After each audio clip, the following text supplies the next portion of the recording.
everyone. I'd like to welcome you back, all the participants back to the second day of this session of the risk workshop. And just a reminder, yesterday we've heard from a variety of speakers on risk assessment and risk management. Some of the interventions yesterday foreshadowed the fundamental importance of risk communication in the context of SPS risk analysis activities. Yet risk communication has received less attention thus far than other aspects of risk analysis. So the objective this morning is to have an in-depth discussion on risk communication towards a better understanding of its importance and its complexity. Similar to yesterday, at 1 p.m. Geneva time, I will close the morning session of this workshop and open 2 side sessions over the lunch break or the break wherever you may be in the world. In these side sessions, you will have an opportunity to interact informally and raise follow-up questions with 2 different groups of speakers on the topics of risk communication. Discussions in these side sessions will not be moderated, recorded, or interpreted. These sessions will provide an opportunity for informal conversations. All of you should have received an email earlier today with Zoom links to join these sessions. The links will also be put in the chat in this Zoom as we speak. Moving to this afternoon, we will continue the conversation on risk communication. We will then move to our last session of the workshop, where speakers will present case studies on the various aspects of risk analysis. I encourage you to continue using the Q&A box to submit questions throughout the day. To do so, simply open the Q&A box, type in your question, indicate the speaker you are addressing the question to, and click send. You also have the possibility to ask questions anonymously. Speakers will then be able to answer your questions orally in the various Q&A sessions that we have throughout the day. So with that, let us start the first set of presentations on risk communications. Risk communication to explore relevant international standards, guidelines, or recommendations, and the role of international standard setting bodies in risk communications, as well as certain other international and regional guidance on risk communication. May I ask Dr. Sarah Cahill, Ms. Sarah Brunel, Dr. Francisco D'Alessio, Dr. Marcus Lip, and Dr. Hong Jing to please turn on their camera and stay with their cameras on until the end of the Q&A session. First, I would like to invite Dr. Sarah Cahill, who is the Senior Food Standards Officer in the Codex Secretariat, to present on communicating risk, developing standards, building communities. Dr. Cahill is a microbiologist by training and has over 20 years experience working in the area of food safety. Her current portfolio includes improving engagement in Codex standards, standard setting processes, communication, and promoting recognition and use of Codex standards. So with that, I'll pass the floor over to Dr. Cahill. Please go ahead. Thank you very much for that introduction, and good morning, good afternoon, and good evening to everyone. So I'll just now try to share my screen, so hopefully we can start. Okay, can you see that? Yes, we can see it clearly. Perfect. Okay, thank you very much. So a pleasure to be with you all today. And for this session, I'm going to speak a little bit about some of the work we do in Codex on risk communication and talking about the standards part of the work, but also some of the communities that are the importance of communities in risk communication. Okay, hopefully okay. So within Codex, our work on risk communication probably revolves around 3 areas. And this is on risk communication guidance for our members, the risk communication guidance or targets we set for ourselves within Codex in terms of standard setting work, and then the area of communication more broadly, but also risk communication with and among our members, observers, and other stakeholders relevant for food safety.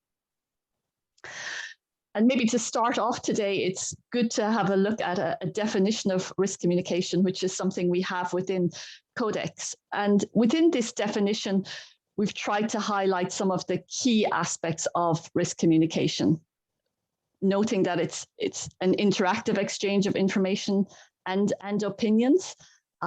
It needs to happen throughout risk analysis. It needs to not only focus on risk assessment findings or the basis of risk management decisions, but also some of the other things like risk perception and other risk-related factors. And this also highlights that it needs to happen amongst all relevant parties, be they risk assessors, risk managers, consumers, the industry, academic community, or anybody else that's engaged in food safety management, or actually in just having access to safe food. So this kind of diagram that we show of risk assessment and risk management surrounded by risk communication, I think embodies what we're trying to express in Codex, in that if you want to achieve good risk assessment and risk management, risk communication is absolutely fundamental to that. Now, if you come to Codex, there's a number of places where you can find some guidance on risk communication. But I say this guidance, I would say very loosely, because really within Codex, we're focusing on establishing a framework or giving some high-level principles when it comes to risk communication. When it comes to what we do within Codex ourselves, how we do our work, how we develop standards, we have guidance within our procedural manual, again, emphasizing the importance of risk communication, not just generally, but also within many of our committees and how they engage with the scientific bodies within FAO and WHO. I think we heard about some of those yesterday. So the risk assessors. Within Codex, we consider ourselves primarily to be a risk management body, but in order to do our work, we depend fundamentally on the science that's provided by the FAO, WHO scientific bodies. So the communication and interaction between those two groups is essential. And we've tried to emphasize that within our procedures. But apart from what we do within Codex itself, we also have working principles for risk analysis for our members, which includes an element of risk communication also, really at a very high level on the purposes and principles of risk communication.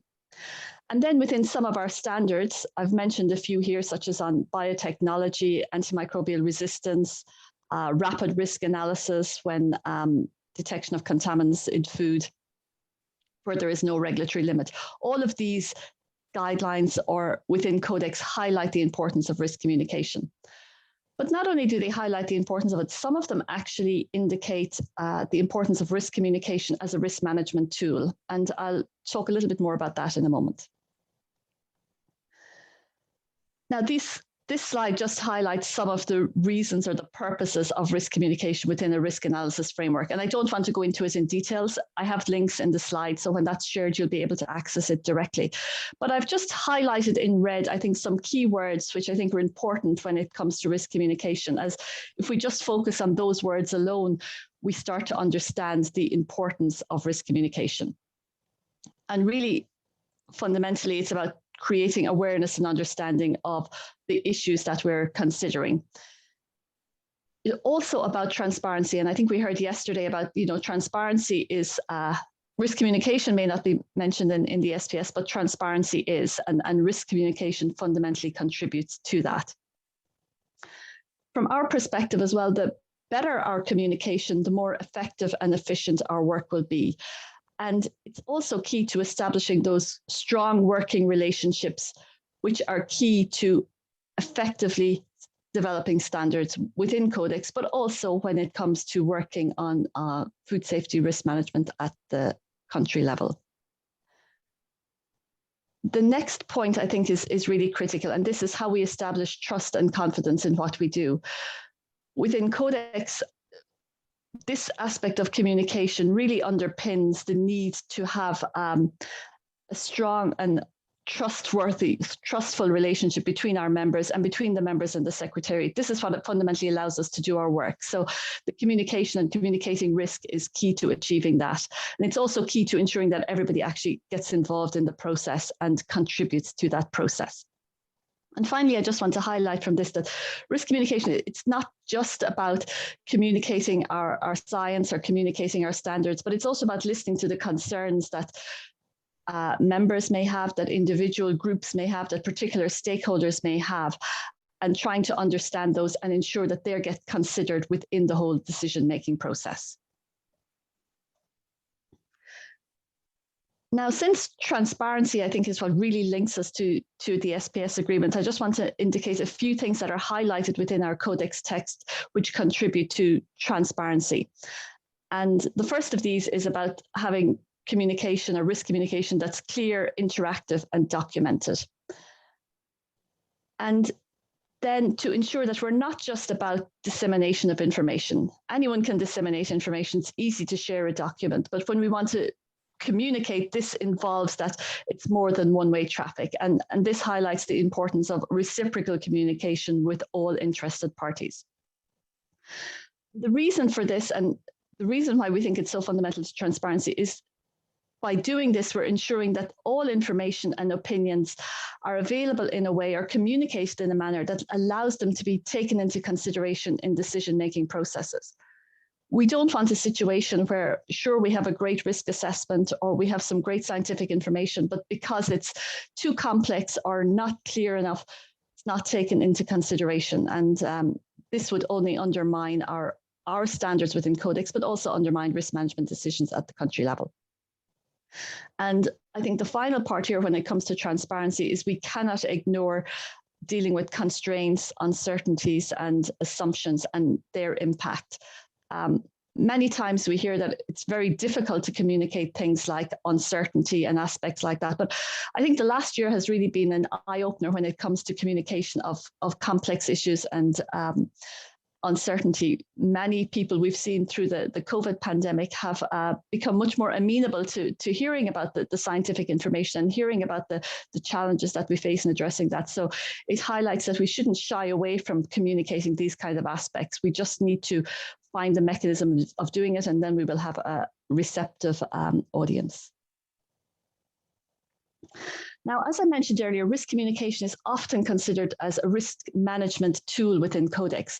And this is because on many occasions when we're trying to address particular food safety hazards, the action or the risk management option that's available to us, many of them are associated at the end of the food chain or linked to consumer practices. And the only tool available in most cases to achieve that is risk communication. So when it comes to addressing something like listeriosis, for example, a key part of our guidelines is the importance of consumer education programs so that those consumers with increased susceptibility to listeriosis are fully aware of their risks and how they individually can manage that risk. And we have a number of other contaminants that also consider the importance of consumer practices and the need to communicate risk to particular consumer groups. We could look at a contaminant like acrylamide, for example, where it is the heating process that generates the hazard. And much of this is part of cooking, which is undertaken by consumers. So they also need to be considered in risk management. Similar when we're trying to address contaminants like lead, we need to ensure that the consumers are aware of the risks associated with the equipment they're using, the food contact material, the food storage equipment. They need to be aware of how they can wash and prepare vegetables, for example, that are grown in areas where there may be a high degree of lead contamination. And the final aspect I want to mention here is food labeling. I mean, we often think of food labeling as a way of just transmitting information to the consumer. But if you look at an area like allergen labeling, for example, and particularly this aspect of precautionary allergen labeling, here we're communicating risk and the potential risk to consumers. And we have, I think, between the FAO, WHO scientific groups and the Food Labeling Committee right now within Codex, we have a very interesting discussion going on in terms of how we can ensure that precautionary labeling is based on science. And this is an area where our colleagues in FAO and WHO are really trying hard to ensure that we have a scientific basis to the risk communication that's achieved through food labeling. So next, I just want to move on to this aspect of how we build communities to exchange information and communicate risk. And the reason this is so important for us within Codex is that within our Codex core values of inclusiveness, collaboration, consensus building, and transparency, communication and risk communication is fundamental to actually achieving all of these. Earlier, I already made reference to transparency and how risk communication achieves that. Also, how it ensures that we get involvement and engagement from people. And it's only by having that involvement and having that understanding that we will actually work towards consensus building, which we try to use as the basis for all our standards within Codex. We may not achieve it 100% of the time, but the majority of our standards within Codex are based on consensus, and communication of risk is critical to achieving that. Within Codex, we're probably fortunate in that we have many ready-made communities to engage with. We have all our members, and through our contact points within all our member countries and our observers, we have a ready-made community that we can reach out to and who can reach out to us to discuss and communicate on issues. And we use many mechanisms to do that, from and particularly now many of these are virtual, through our webpage, through online commenting systems, through web-based fora. But we also have our regional groupings, and this again allows us to target messages to the particular needs of a region. And this means that we can, again, tailor our messaging more specific to the challenges or to the specific problems that a country or a region is facing. We also have our committees, which deal with many topics and are in themselves ready-made communities that we can work closely with and increase communication. And up until now, up until a year ago, we had physical meetings. We had multiple physical meetings every year, up to 20, which were fantastic opportunities to engage in risk communication. You know, at those meetings, we've always had our risk assessors there from FAO and WHO, and we've had our risk managers in terms of our delegates to the meetings. And as well as that formal exchange of information in those meetings, there was numerous opportunities during breaks, during lunch, or even during side events to have further discussions and further opportunities to ensure that there was a good understanding of risk assessment by, you know, breaking down the information, addressing specific questions and concerns of members. But not only that, but also helping the risk assessors to understand what the risk managers really needed from a risk assessment. So we could also use that time to have small groups sit together and explain their needs and the issues they were trying to address through risk management. So risk assessments could be targeted to their needs. And this aspect of interaction and risk communication ensures that what we received in Codex from the risk assessors actually met the needs and allowed us to develop our standards in an efficient manner. For this past year, we've been meeting almost exclusively virtually, so we've had to look for new mechanisms to try and fill that gap of informal communication that was so effective in ensuring that we had good interaction and exchange between our stakeholders. So we have a number of tools that we can use to build an engaged community. Our webpage is critical for that, and ensuring that it's current, regularly updated, and reflects views and memberships as well, views and opinions of the members, as well as the work that we're doing, helps engage everybody in what we're doing. But we've also had to use other sources, and social media has become more important in this, particularly in this past year, to present key risk messages and to base that communication through social media on the standards that we have developed based on science. But in an effort to also find ways of talking about the risk assessments and communicating them in an easier to understand way, we've looked at ways such as podcasts to have an opportunity to have short and enlightened discussions with FAO, WHO, scientific advice secretariats, with experts that participate in those meetings, to explain what they've been doing and to make that information available to all our members, so that they don't just have to read the documents or the reports, but they also get a more personal explanation of what's going on. And this continues, I think, in the types of resources we need to provide to members. For many members, risk communication, when it comes to Codex, is trying to explain to their governments, to their national authorities, how a Codex standard is going to help them reduce risk. And this is often a gap that we have seen in the past, and we're slowly, in our current strategic plan, trying to address. And one example of how we've done that is in a recent publication on Codex and the SDGs, where we've included a number of case studies which look at the use of Codex standards and try to indicate or communicate how they have fundamentally helped to reduce risk. And in this case, contribute to achievement of particular SDGs.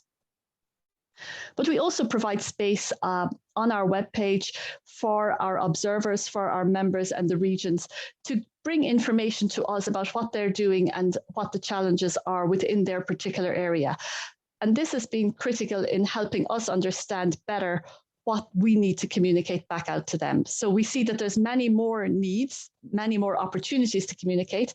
We're probably just tipping the iceberg right now, but we're getting more insight into what's needed. And as Gregory mentioned at the beginning, we recognize that this is an area which we need to continue to build upon.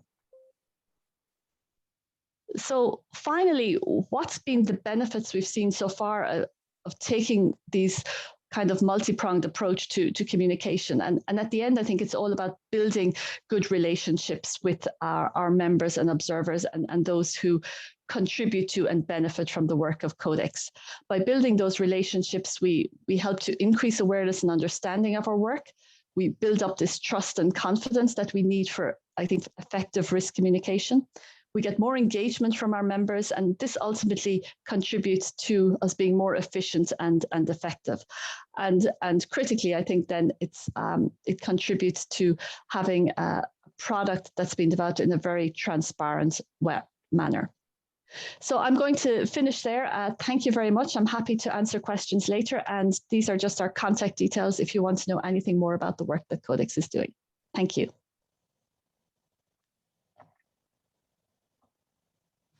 Thank you very much for that presentation. I'll now turn the floor, and of course we'll come back to Q&As after we have the presentations from all on this first panel. I'll now turn the floor to Ms. Sarah Brunel, who is an implementation facilitation deputy leader in the IPPC Secretariat, to present on phytosanitary risk communication. Ms. Brunel manages the IPPC implementation and capacity development programs and is the lead within the IPPC Secretariat for the new program on strengthening pest outbreak alert and response systems. So, Ms. Brunel, with that, you have the floor. Thank you very much. I trust you see my screen well. Yes. So I'm going to touch on points which will be similar to the one Sarah Cahill just raised. We are in plant health, and I'm working for the International Plant Protection Convention, one of the sisters of the OIE and the Codex Alimentarius. We, let's say, have a main tool for pest risk communication, which is a guide. And this guide was based on the FAO WHO Handbook for Risk Communication in Food Safety. I've been coordinating the production of that guide, and I also advise you to ask questions to Alan MacLeod, who will be one of the speakers in the next session and who was the lead for this guide. So what I'm going to touch upon in this presentation is what is pest risk communication, the principles, the action, so how do you concretely do it, and a few concrete examples. So indeed, in plant health, pest risk communication has always been, let's say, the third step after pest risk assessment, pest risk management, and we've never dedicated a lot of effort. But in reality, it's not a luxury, and as Sarah Cahill was mentioning, it's not sharing the PRA and the information with the stakeholders, but it's really engaging them, having their view, and changing their perception so they understand, and that motivates actions. So that's really an interactive process where we engage relevant stakeholders. We help them understand what is at stake, what is their role, so they understand what is going on and how we do pest risk assessment. Sarah Cahill also mentioned we've been confronted with the COVID situation, and you see around you people having different perceptions of the risk. So that's exactly the same for pests. People have different understanding of how it may affect their business or their lives. So there are different components. So there's a level of risk expressed in a PRA. There's what people think about that risk.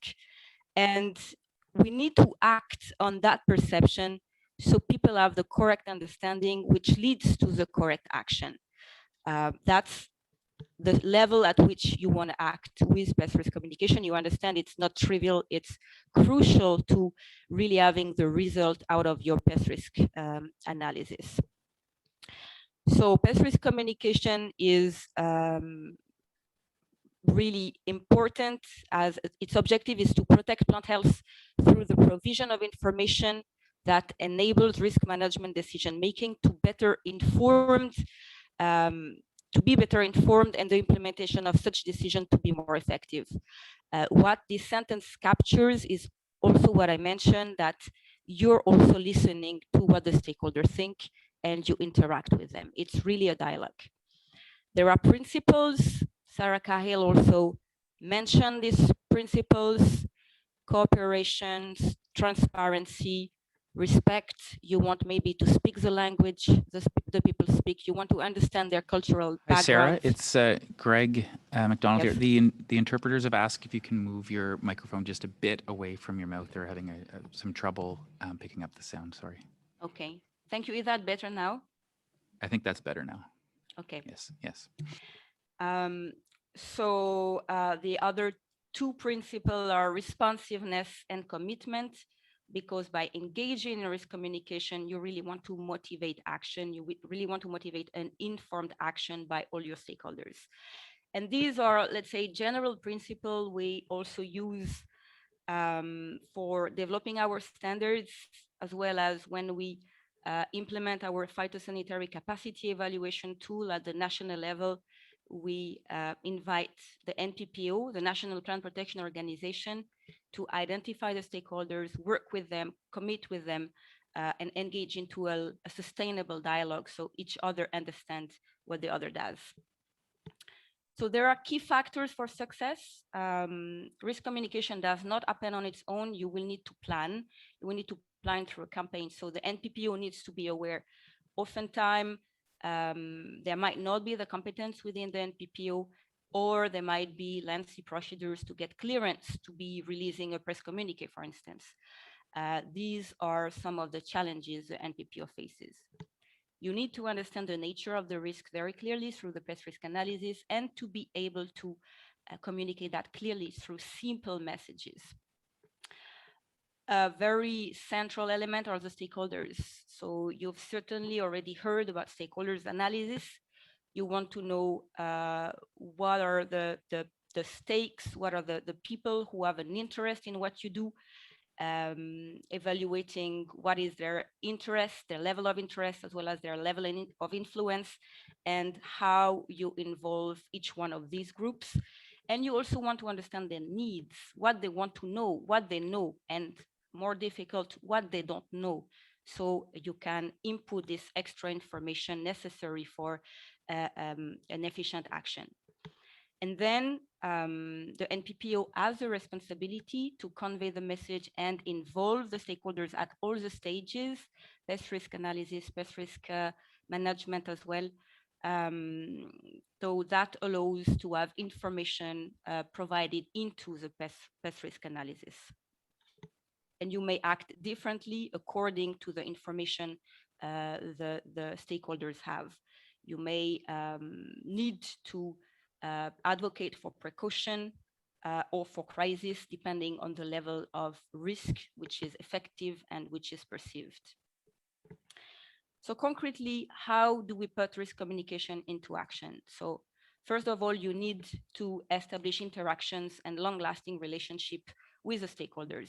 And that occurs through, well, email exchange, forums, as well as meetings. It's better to have, well, when you can and when it's not a COVID situation, physical meetings, which allows dialogue which is more fluid.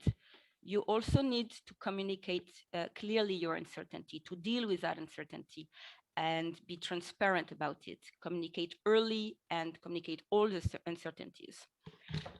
There's also efforts which need to be dedicated to the message development. You want it to be simple, timely, and up to date, and that information might change over time to be accurate, repeated, and consistent. Among the challenges the NPPO might face, You need to coordinate the message within the NPPO. Usually the advice is to have only one person communicating a message, like the spokesperson, or the messages go through that person. And you also need to ensure the message through the social networks, what's going out, how people are perceiving it, and also manage other institution messages and try to coordinate that at the national level. Usually NPPOs try to have meetings, crisis units as well for communication. When you plan for your communication campaign, you choose channels, tools, and methods. And within the guide, we're providing advantages, pros and cons of different channels of communication: posters, leaflets, films, a hotline, the social media, conferences, etc. And very important, for transparency's sake, you also need to communicate to international stakeholders. So the IPPC,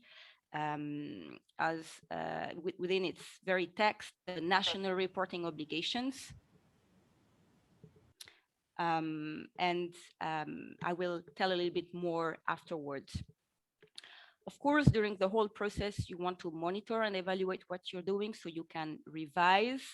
And in parallel, you also want, or even before, to develop a contingency plan in case the pest arrives, or in case the pest is here and you want to continue adapting your contingency plan to the reality of the field.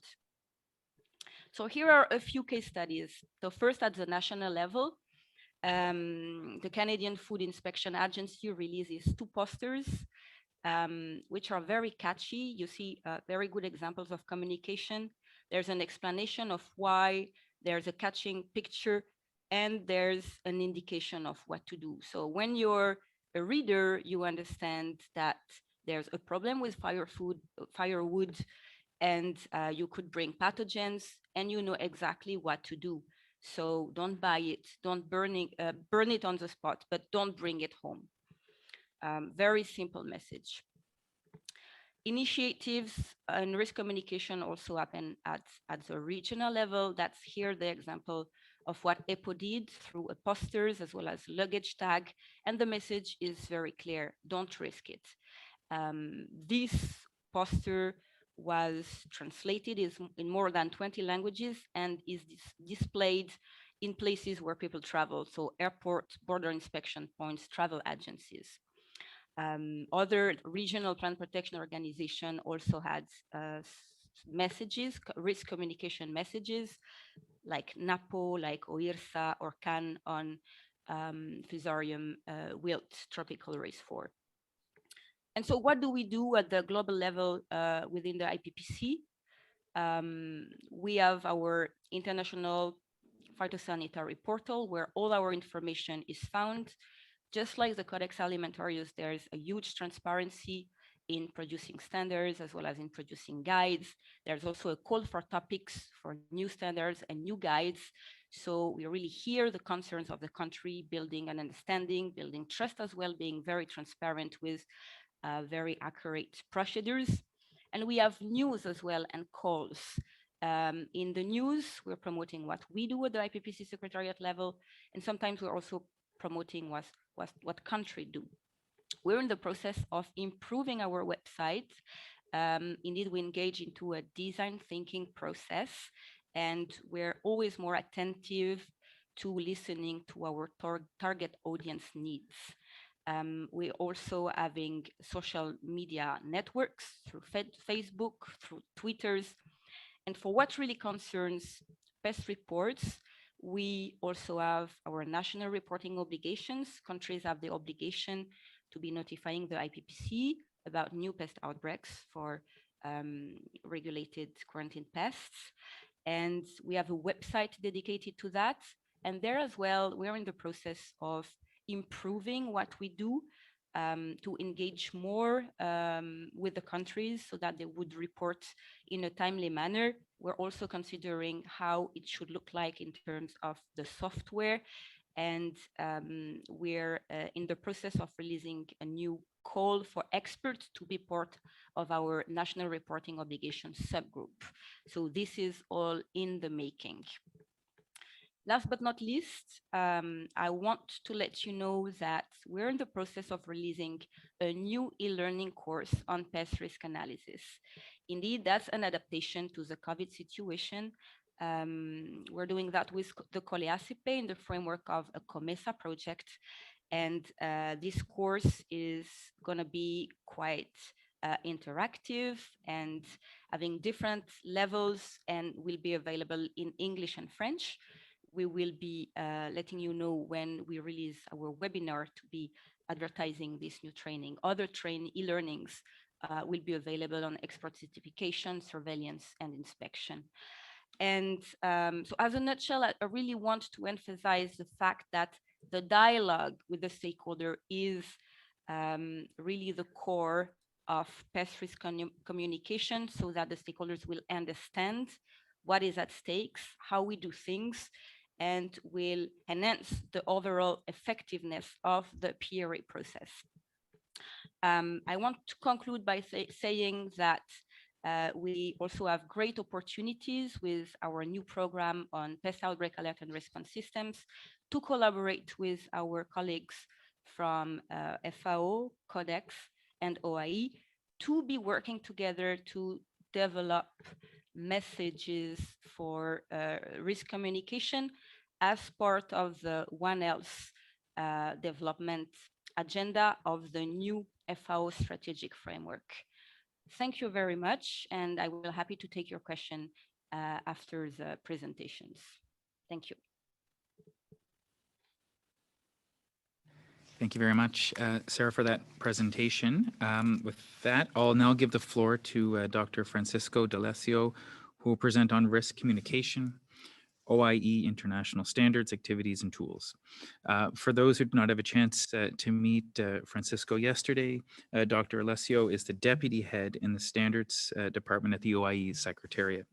He has broad experience working with the OIE in strengthening national veterinarian services through the OIE PVS pathway.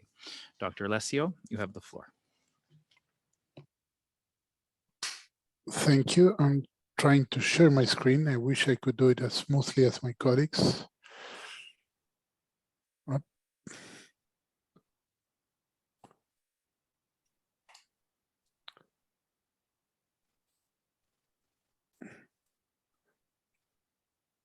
Okay, I hope you're seeing it fine. Thank you very much. I'm very happy to be here today sharing some critical points on the OIE and risk communications. I'm going to be first talking about specific standards, then on some key OIE risk communication activities, then some communication activities and tools that the OIE conducts, and also a little bit at the end about communication capacity building. Before starting, I'm just want to convey that really risk communication is we can even consider it's at the core origin of the OIE, thinking that it was created by countries getting together to share information and to discuss how to identify the problems to prevent the spread of diseases across the world and to find solutions together. That is really about sharing information. So many of the key OIE functions and missions are related to building that communication between members on the different critical aspects to prevent disease spreads around the globe. So talking about import risk analysis, in principle, the OIE has a main chapter in both the terrestrial and the aquatic code, that is chapter 2.1, that defines the main component of risk analysis. And risk communication is a constituent part of this import risk analysis process, both from the very beginning, from the hazard identification, through risk assessment, and finally at risk management. This chapter defines the principles of risk communication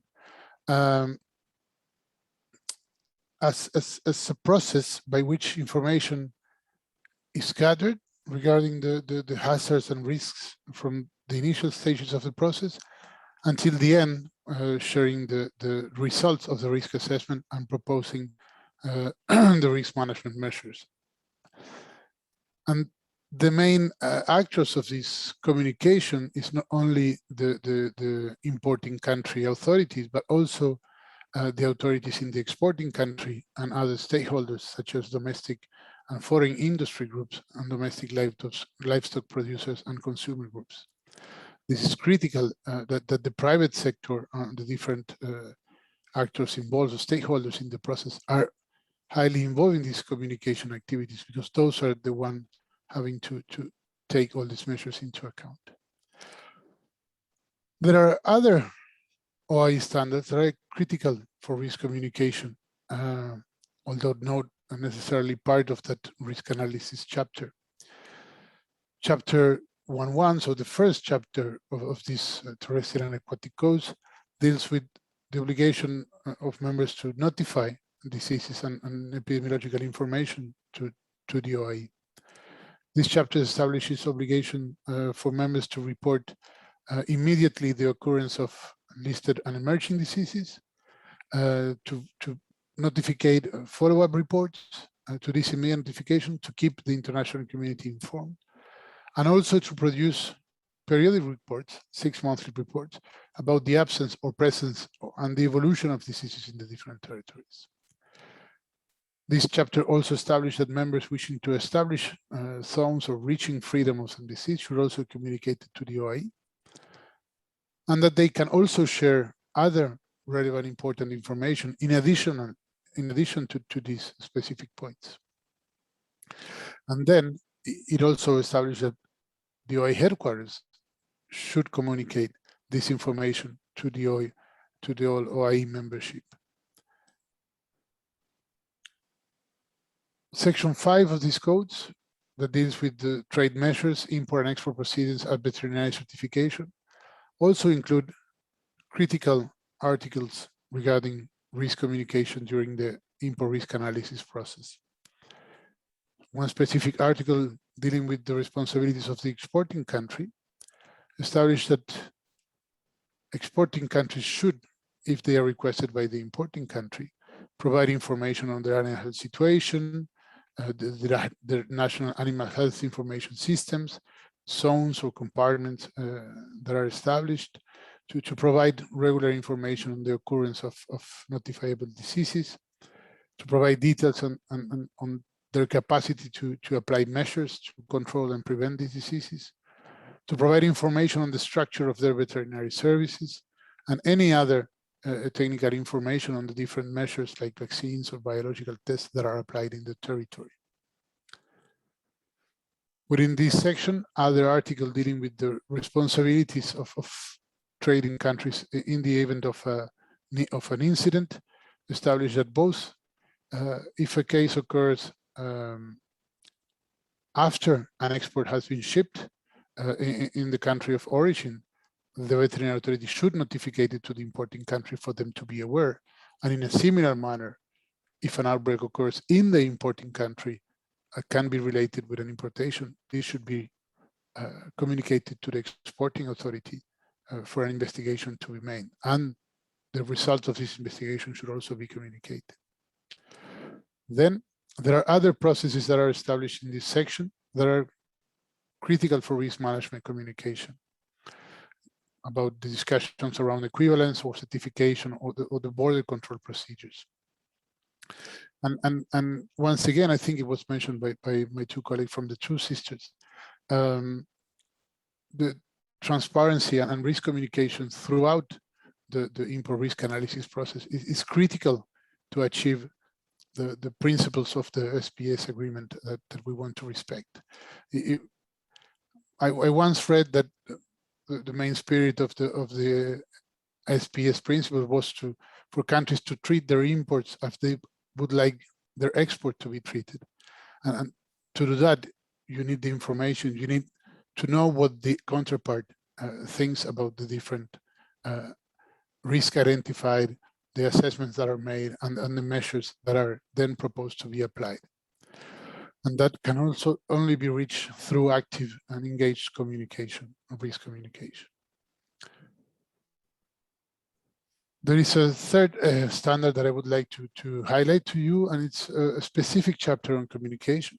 And this one is not about risk communication, but it's about recognizing communication as a core discipline of veterinary services, noting that it should be integrated into their core functions for effective communication. This chapter states that communication should be an integral part of the activities of veterinary services, including animal health, animal welfare, and veterinary public health. And it provides guidance on the development of a communication system, a communication strategy, and operational communication plan, and the relevant elements to assess their quality. Now, passing to the second topic of the presentation. As I mentioned, many of the OIE activities are really linked to risk communication. It's about gathering information, sharing scientific information that is critical to identify risks and identify possible measures to prevent their spread. But I want to mention today two critical OIE activities, two critical programs that are very important in the context of the import risk analysis and import risk communication. First, the OIE World Animal Health Information System. Based on the standards that I mentioned before and the members' obligations and the members' compliance with these obligations in terms of notification to the OIE, the World Animal Health Information System, that is known as OIE WAHIS, is an online system that processes all this animal disease data and informs and shares this information with international community. Basically, it has two components: an early warning system that receives these immediate notifications and the follow-up reports and communicate other measures to the international community on relevant epidemiological events, and a monitoring system that gathers all the information regarding the periodic reports and the early warning messages, and then produce a constant and available database of disease occurrence or presence of or absence. And a third component is that it includes an active search program to monitor unofficial sources of information and seeks validation of the official authorities to identify possible events that are occurring that had not been detected. And a critical point of value of this system is that it's based on official information that members share with the OIE for it to be made public. So it's ready to be available and can be used by other members and should be considered official information. The OIE WAHIS system has been recently updated, and you can access to it on the website, and it has new advanced features and maps. The second program that I think it's also very important in terms of risk communication are the activities or the programs that the OIE conducts regarding the animal health status of its members. On this, we have two main components. What is called the official disease status recognition. That is a process by which for 6 terrestrial animal diseases, 6 selected diseases that are the most important one for trade especially, members can request the official recognition by the OIE by submitting a dossier based on the specific and general standards, specific for the disease and general for the relevant control measures. And as the recognition by the OIE, this process involves expert consultation and a full, transparent, and undocumented process that ends with a final recognition by the World Assembly of Delegates. And then it's published as part of the resolutions of the General Assembly and also on the OIE website. And a second process that is relies on the responsibility of the member countries. And it also provides for the members to share self-declaration of disease status, disease freedom, based on OIE standards that are also published by the OIE. All this information, both for the official disease, officially recognized disease status and the self-declared status, are available at the OIE website, where you can access, or anybody, because they are public, can access the list of these status, any changes, maps, details, and the full dossiers for the self-declaration submitted by members. I'm highlighting these two processes because this is really valuable information that it's available, ready available for anyone wishing to identify which diseases are present, where, and what are the measures applied to control those measures. And those are there, readily available, and can be used by anyone wishing to exchange, engage in a trade discussion. Then going a little bit more into the communication activities. So the OIE has naturally a lot of communication activities. Some are really associated to communicate risks. So many programs are there, individual activities are conducted and are published, but then there are also specific communication campaigns that are led by the OIE and also supporting members to communicate on their own. And these include many different components like printed material, social media messages, tools for web display, videos, multimedia tools, sometimes key messages or guides for radio spots. Some of the images you have there in the slide are for a recent campaign, or it's ongoing on African swine fever. But there are many others and with different scale. And then coming on the specific capacity building activities, the OIE has a network of national focal points for communication. These are a designated person within the national authority that is chosen to follow and to be a direct contact point for communication with the OIE. And also it's a dedicated target on dedicated training on communication. So we do have a program to train these national focal points, and they also are expected to work as a network of national focal points, not only communicating with the OIE, but also communicating among the countries and improving these exchanges. The OIE has developed dedicated e-learning modules on communication and risk communication. There is a veterinary service communication handbook that was developed jointly with the OIE and the WHO that is published on the website, and it's available for OIE member countries too. And then there are specific campaigns that are conducted to target a particular issue. And here I think the pictures are around antimicrobial resistance or green the pest. And to conclude, I would like to invite you to visit the OIE website that has been fully renovated. It's really not only a new look, but also a new organization. And all this information that I have shared about the OIE communication and the information that the OIE makes available as part of their core mandate that is really important in terms of risk communication. It is available there, and I invite you to visit now. Thank you very much. Thank you very much, Dr. Alessio, for that. I will now turn the floor over to Dr. Marcus Lipp, who will present on challenges of risk communication for food safety. Dr. Lipp is a senior food safety officer at the FAO, leading the food safety work within the food systems and food safety division.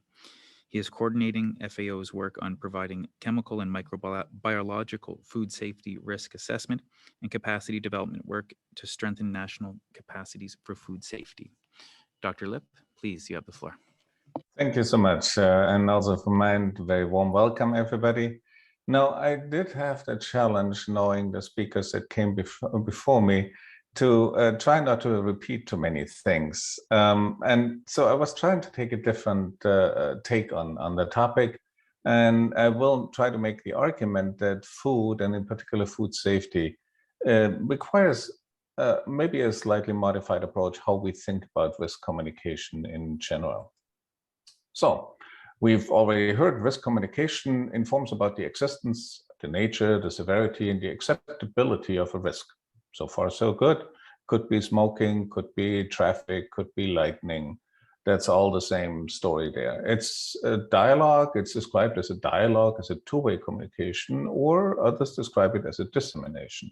which is a one-way dialogue, of course. And there are various benefits and drawbacks to each. Now, where it becomes a little bit different, where we don't talk about wearing seat belts or, I don't know, smoking or other optional activities. Food is actually different. I postulate that throughout the presentation here. It's fundamentally, food is the third most urgent basic human need. After air and water, the third most urgent thing we need, all of us, is food. So the answer to the media people's most beloved question, to who is your audience?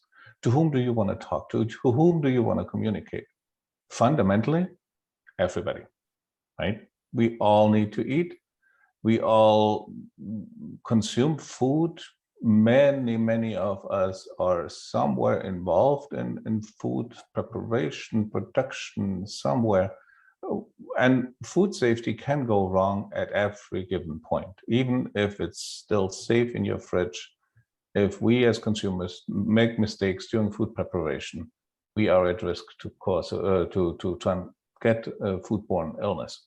So our audience, risk communicators for food safety for food, includes everybody, consumers, which is all of us, but then there's some who are professionally a little bit more interested, so the media people, the risk managers, the assessors, the producers, and then we have already half of the people again. And so every single person in this arena is a communicator as well as a recipient of the risk communication in food, because we're all interested in it. So you saw it already on the other slide. Food safety is really everyone's business. So from the production to the final consumption, when it's on your plate, at every given step, there can be something wrong. And I was just trying to highlight here the World Food Safety Day. Food safety is everyone's business has been the motto of our World Food Safety Day, of course. And the UN General Assembly has proclaimed the World Food Safety Day to occur on the 7th June of every year. So hopefully you will all join us celebrating next year, highlighting that there is no food security without food safety, that supply chains becoming more and more complex. Food safety affects public health, trade, the economy. It contributes positively to trade as well, and to poverty alleviation. And highlighting the fact that the global burden of disease from foodborne illnesses is significant, and maybe most dramatically is mostly born, or in particularly born by children under the age of 5, and person, of course, living in low-income regions of the world. So while we all need food, some of us living in high-income countries can enjoy it a little bit more as a given. Others do not have that luxury. And that will be important to remember. So again, why is food different? Food is life. So it is incorporated in all the sustainability goals. Alleviate poverty, the SDG goal 1. Of course, only safe food allows access to trade and helps alleviate poverty. Other unsafe food cannot be traded. Nobody wants to buy that. So most countries start with exporting food products, and hence it is one way to get to alleviate poverty. There is no food security without food safety, so zero hunger will only happen if food is actually safe. Nobody who has ever experienced a foodborne illness, or everybody, sorry, who has ever experienced a foodborne illness understands that well-being is really diminished by foodborne illnesses. So health and well-being cannot exist if there is a food safety problem that remains pervasive and in a significant extent. But it goes further, and we can go, you see the wheel here on the right-hand side. So food and agriculture, of course, supports all the 17 SDGs, and sustainability. If food is not safe, we tend to throw it away. SDG 17, just to highlight another one, is partnerships. Food safety is everyone's business. We all have to work together to keep our food safe, to keep our supply chains working. It is complicated, it is complex, and it needs strong partnerships, public, private sector, among themselves and between those two sectors, of course. And the consumer plays a significant role here as well. But food is also love. It's not just life. Food is actually intimate. It might be the most intimate of all the consumer products because we ingest it. It becomes a part of us. And food is passion. We have strong likes and dislikes. Every single person immediately can relate to that. We all can remember hours that we're discussing food or aspects of food or preferences of food. And almost every language has a saying that food is a means to gain the affection of another person. Like love is going through the stomach or any comparable sayings there. Most of us express ourselves to quite some extent through the food choices we make. And we, of course, celebrate food, celebrate life occasions with specific foods that we carefully select. We always are very worried about our children, that they get safe, nutritious food, that they grow up healthy. And many find great satisfaction in seeing others enjoy the food they prepared. So food is incorporated in our cultures. It's interwoven in the fabric of our lives. Food is unique, and there's no other consumer product that really can compare to that. As passionate as we get about our cell phones or cars or barbecues or whatever it might be, nothing beats food. So food also is safe. That's at least the current assumption. Otherwise, we throw it away. If it's not safe, it's not food, it becomes waste. I have already made a statement, there's no food security without food safety. So food has the notion of safety baked into the very understanding of what food is. That is our assumption. And again, high-income countries, we can, those who live in high-income countries can safely take it for granted that most food that they can purchase or acquire otherwise is safe. But fundamentally, whether it is or it is not, we have no choice. Excuse me.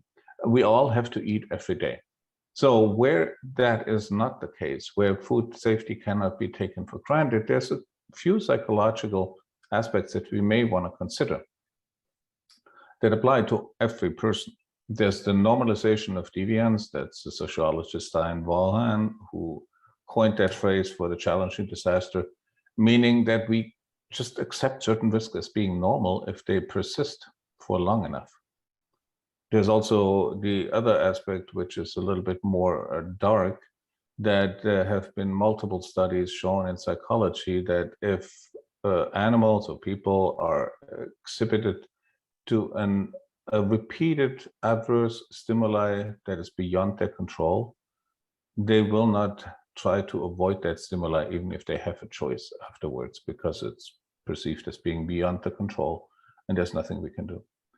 So we have to consider all of these factors and the complex psychology that goes into all of our perceptions and behaviors when we communicate risks or other aspects of food in general.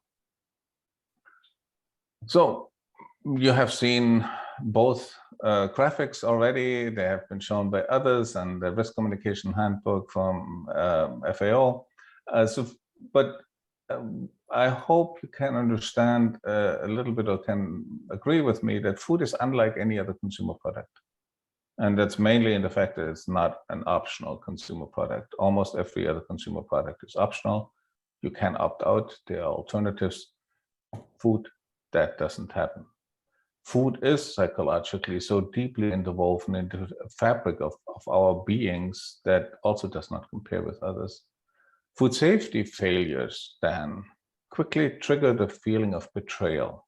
It is an emotional reaction we are showing. It's not a scientific elaboration. We feel betrayed. We feel at risk.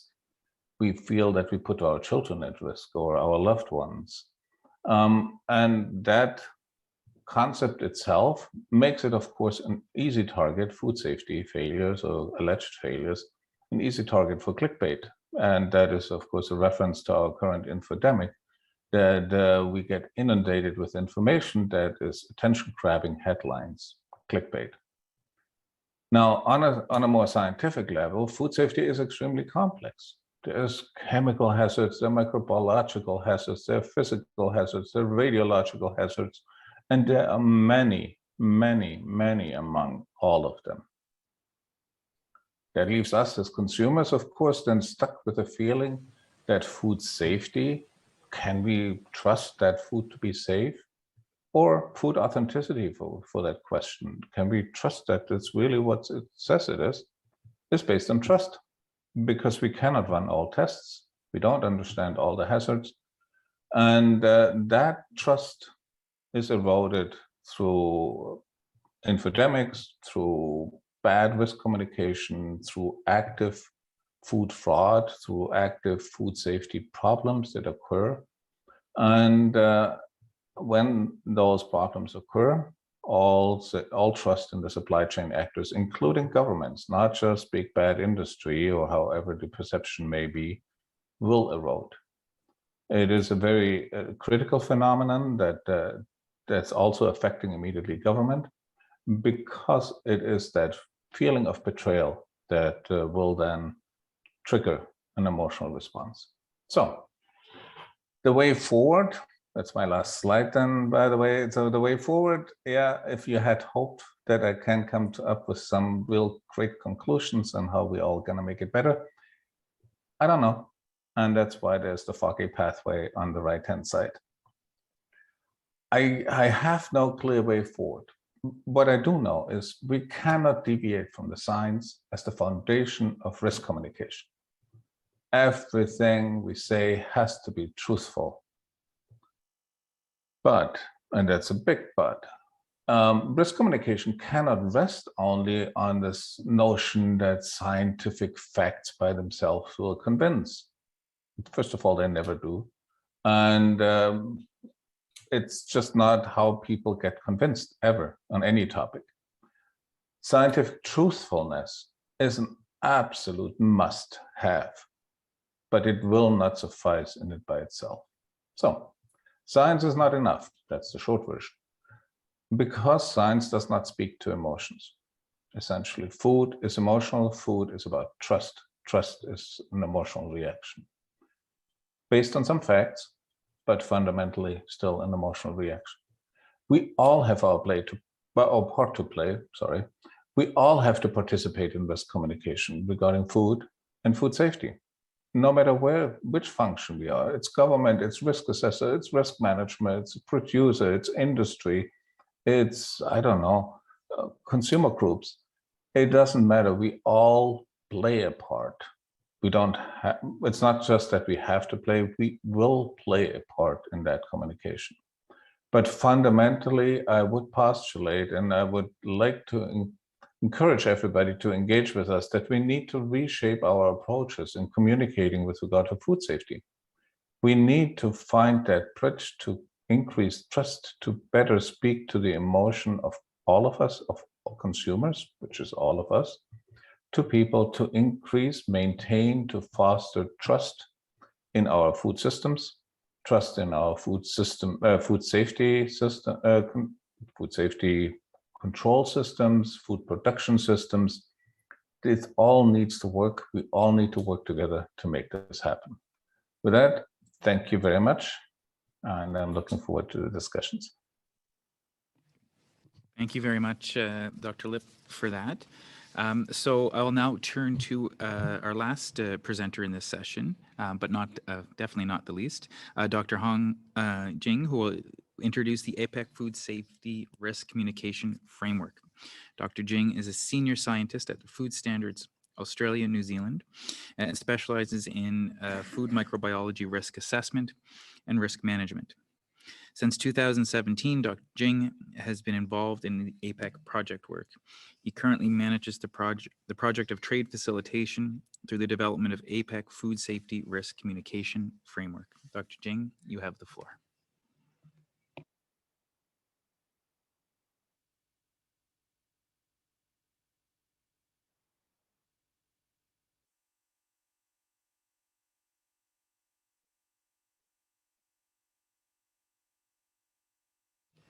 I believe you may be on mute. We're having difficulty hearing.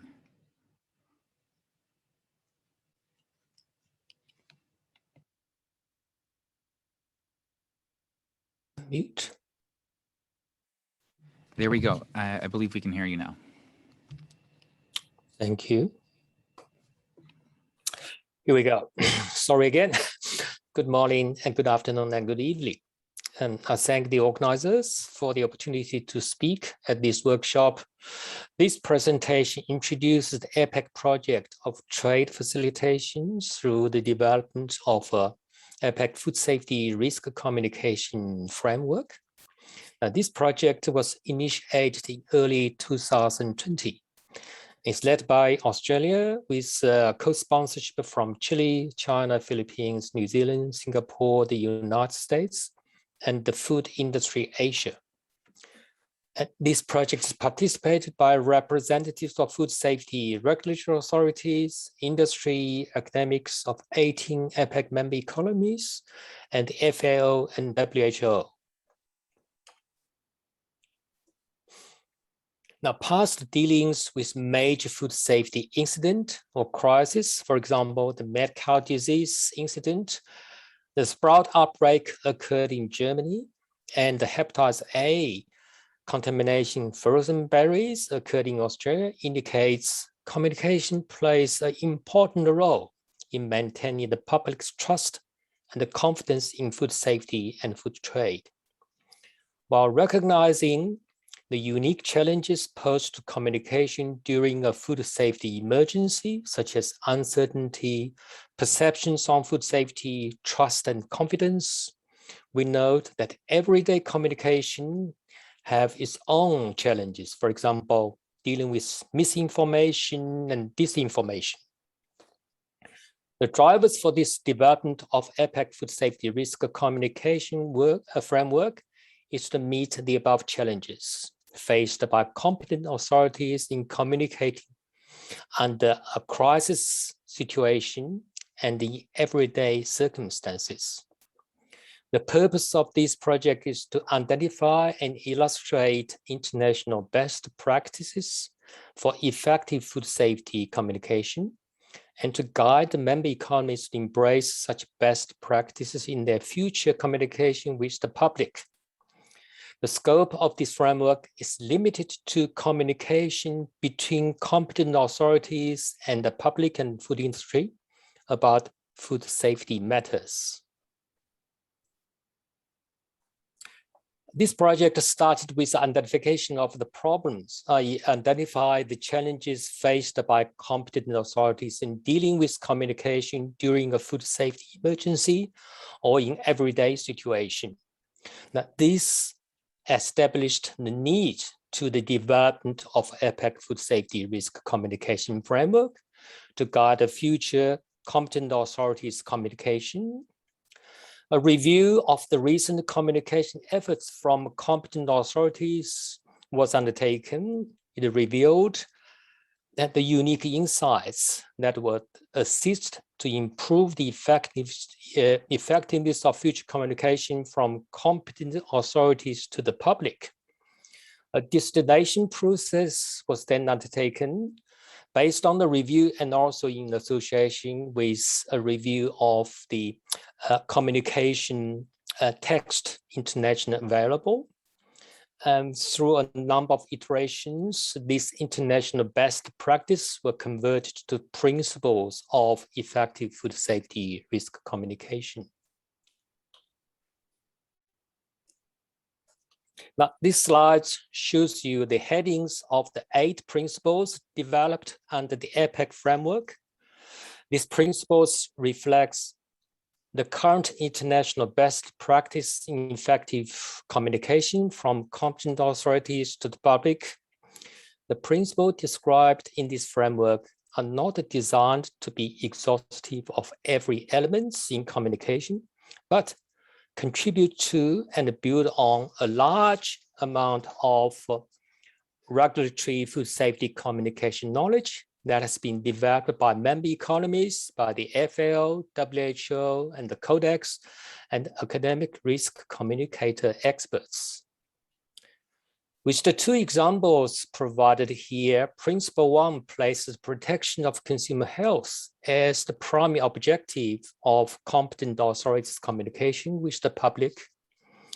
Principle 4 emphasizes credible information based on science and evidence in communication. In communicating such credible information, competent authorities need to be sensitive to factors such as culture, socioeconomic status of concerned stakeholder groups. This principle raises the bar of the spokesperson and makes a connection between competent authorities' communication and the public trust in the economy's food safety regulatory system. Now, this slide is provides you with the overall arrangement of the framework together with the supporting guidelines. The implementation guideline and the monitoring guideline, a monitoring review guideline on the left-hand side are more integral to the framework as they are about implementation and continuous improvement of the communication practices. The three guidelines on the right-hand side are relatively independent as they are designed to serve the specific needs of communication circumstances. The industry annex in the middle, supported by industry communication guideline, is developed to support the uptake of the framework principles by food industry. The framework contains 7 components. The introduction component describes the various challenges faced by competent authorities in communication, together with the real-life examples from Apec member economy. The second component provides a summary of the key risk communication efforts invested by competent authorities of Apec member economies between 2001 and 2020. The third component describes the purpose and scope of the framework and also define food safety risk communication as a specific term for this framework. The 8 principles of effective communication comprises the 4th component. And this is followed by a section on self-assessment of competent authorities' existing communication system, a section on how to implement the Apec framework, and finally a section on monitoring and review to ensure the competent authorities' communication system are current and effective.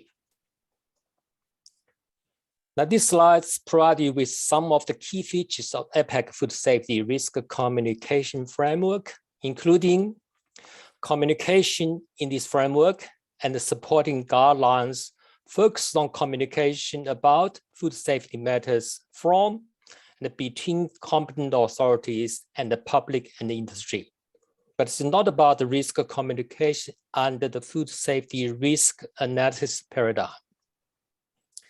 The framework and the supporting guidelines are designed to enable competent authorities to improve their future communications, i.e., to make them more effective with the public, therefore to enhance the public trust and confidence in the economy's food safety regulatory system. The framework has taken a holistic approach to look into the entire communication process and collaboration mechanism among different stakeholders, i.e., the competent authority, the industry, and also the public. The development of this framework and supporting guidelines took into consideration of the different stages of economic development of the Apec member economies and incorporated capacity building as one of the key objectives. The framework explored modern communication approaches such as social media engagement by providing guidance on how competent authorities may utilize these tools to maximize and optimizing their communication processes. These slides provide you with a preliminary digital design of the Apec framework. In the coming months or two, all the components under the framework will be digitally designed. This is aimed to improve the document's interactive nature or feature, i.e. to making cross-linkages with different components within the framework and also key international texts in risk communication, and to enhance the user experience. Now, this slide is a bit busy, but it provided with a quick overview of the guidelines developed to support the implementation and uptake of the Apec framework. Due to time constraint, I will just provide you with a brief overview of the intent and the structure of these guidelines. The first is a guideline to the implementation of the Apec framework. It is designed to guide the competent authorities on the implementation of the framework, specifically on the planning for implementation. It describes the framework, the Apec perspective, the self-assessment process, and also the implementation process. The guideline on monitoring and the review of competent authorities' communication system is designed to guide competent authorities on their monitoring and review of their own communication systems to ensure they are current and reflect Principle 8 of the framework. It describes why, how, and how often to do a monitoring and a review. The guideline on communication under food safety incident, emergency, or crisis is developed to guide communication from competent authorities to the public during a major food safety event. It describes the life cycle of communication under food safety event, i.e. what to do in a pre-event, during event, and also after event phase. The guideline on everyday communication is designed to guide the competent authorities on communication under everyday circumstances. It describes the unique roles that can be played and emphasized the preventative nature of everyday communication. It highlights the everyday communication, provides the opportunity to build and strengthen stakeholder relationship, promote food safety as a shared responsibility, and review past success and failure in communication. The guideline on using social media for communication provides general guidance on social media engagement by competent authorities regarding communication. It describes how to select a social media platform, how to develop a social media policy, how to use social media, how to respond to misinformation and disinformation, and how to use social media as a communication tool. The guideline on industry communication is designed to complement existing guidelines developed by and for food industry, and illustrates practical ways industry can plan and use communication to better understand its audience and communicate messages. This guideline supports the industry annex, as mentioned earlier. Now, in developing the Apec framework and the supporting guidelines, we have conducted 3 workshops and many rounds of electronic consultation with our stakeholders. The framework and the supporting guidelines are close to be finalized. We are currently in the 3rd round of consultation to finalize the guidelines. Scientific editing and digital design will take place in the next 2 to 3 months. The final workshop under this project has been scheduled for the last week of October 2021, where the entire package will be finalized. With anticipation, the whole package of this framework will be made available on Apec website by the end of this year. This is the end of my presentation, and I take this opportunity to thank those stakeholders, experts supported us as listed on this slide, and many more. Thank you for listening. Thank you. Thank you very much for that presentation. I'll now turn to the Q&A section of this panel.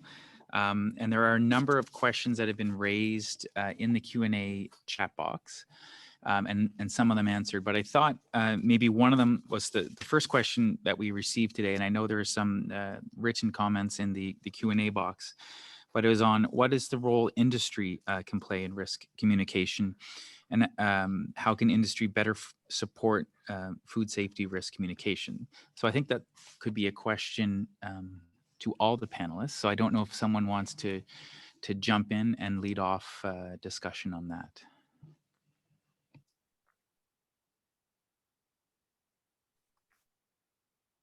I can just start. Please. So yes, of course, industry has to play a fundamental role. Industry is a producer of much of our food, not all, but as a producer of a product, the question of trust is of course critical for that producer. We consumers have to trust that a product is safe. That trust has to be earned, that trust has to be maintained, and that trust has to be demonstrated. So food industry must enter or participate in risk communication, but in a way that enhances trust and does not put it at risk. Now, much of the food industry does consider food safety as a pre-competitive realm. So the industry per se does not compete on my product is safer than your product, because that doesn't lead anywhere, and it certainly would not lead to an increase in trust. So the role is critical. It has to be based on facts. It has to be based on science. It has to be honest. It has to be authentic. Most people are very, very attuned to inauthenticity, to a lack of authenticity in communication. And once that happens, trust will erode very, very quickly. And once trust in the safety of a product erodes, it will be very hard to recuperate it. So I think it's very critical for the industry to engage, but it also needs a real commitment to do so in a productive way. I'll stop here. I'm sure others have much more to add. Thank you. Thank you very much. I don't know if others want to build on that or jump in on that question. Please feel free. Yes, I liked Dr. Lip's coverage on this question. I think he answered very well. And we, as part of the Apec Food Safety Risk Communication Framework, has developed the industry annex and also industry guideline to guide the industry food safety risk communication. As Dr. Lip said very clearly, the industry has a key role to play in food safety risk communication, not only the regulators, because industry produces food, distributes food, serviced food, making transportation of the food, and manages food safety in every part of the food supply chain. And for example, when you have a food incident, you need to have a food recall. That's a communication process. You have to get involved, whether it's just a notice published on newspaper or on some sort of media. You have to get involved in that. Industry has every part to play in food safety risk communication. And this is probably reflected as food safety is everyone's business. That is vital to industries survive and also and profit. Thank you.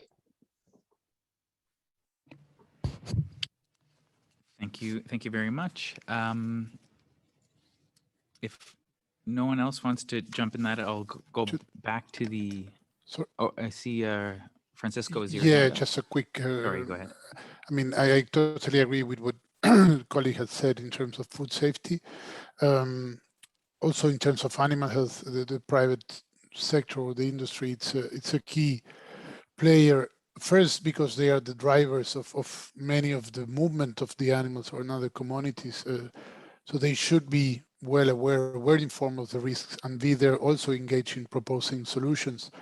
For example, we have worked a lot in trying to use, for example, promote the use of compartments. That it's a key risk management measure to manage and to allow business continuity in vision of some risks, and it's entirely implemented and driven by the private sector, by the industry. So that's a concrete example, just to show that they should be an integrated part of the process. They should be informed, and they should also share information together to the public sector as proposing also alternatives to manage the risks. Over. Great. Thank you. I will not mean to cut anyone else off. I don't know if Sarah or Sarah want to jump in on this as well. Yeah, I mean, I fully agree with my colleagues that the same concept applies to plant health. It's just private sector. The name of the stakeholder changes. It's just a different type of stakeholders. In our case, we're involving the producers, the importers, the exporters, the universities, the customs, sometimes the other Ministry of Forestry. All these are stakeholders having a stake, private sector or not. And indeed, the private sector is very important. We have a guide on involving stakeholders, and they may play a role at different points for reporting the pest, for eradicating the pest. And that's a complex exercise to be involving them. You need to be truthful and honest, as Marcus was saying. Also us, we need to be not only the industry toward the public, to communicate, to build a long-term relationship. And that's a difficult exercise involving soft skills, social science skills. We need facilitation skills. We need maybe social science skills, like understanding the cultures, having language skills to speak different languages in a country. And we need that communication skill to be drafting accurate, straightforward, impactful messages, and the way to organize a campaign. That's why it's difficult. Yeah, maybe before we move on, I can just concur, I think, Gregory, with everything that's been said already on food safety. And I think, you know, within Codex, through our observers, we have our industry engagement, and part of that is to understand is a risk communication effort, because it's to understand what they need, but also then to communicate what governments, I think, and the challenges they have in managing risk. So it's, yes, there's the issue of communication when there's emergency issues, when there's crisis, etc. But there's also that, I think, fundamental communication that needs to happen every day when it comes to regulation, when it comes to standards, about communicating the risks and challenges each party has, so that so that we can build together stronger systems, whether it be for food safety, animal health, or pest management. Thanks. Thank you, everyone, for your thoughts on that question. Perhaps I'll turn on to another question that was raised in the chat, and I know some written comments were already addressed in the written comments. Is what are some recommendations when it comes to risk communication surrounding emerging issues, such as new innovation? The idea of, or the issue of lab cultured meat was raised as an issue in terms of risk communication, and emerging business models such as e-commerce. So in terms of emerging trends, how should risk communication be looked at in that? I'll open the floor again. Please jump in.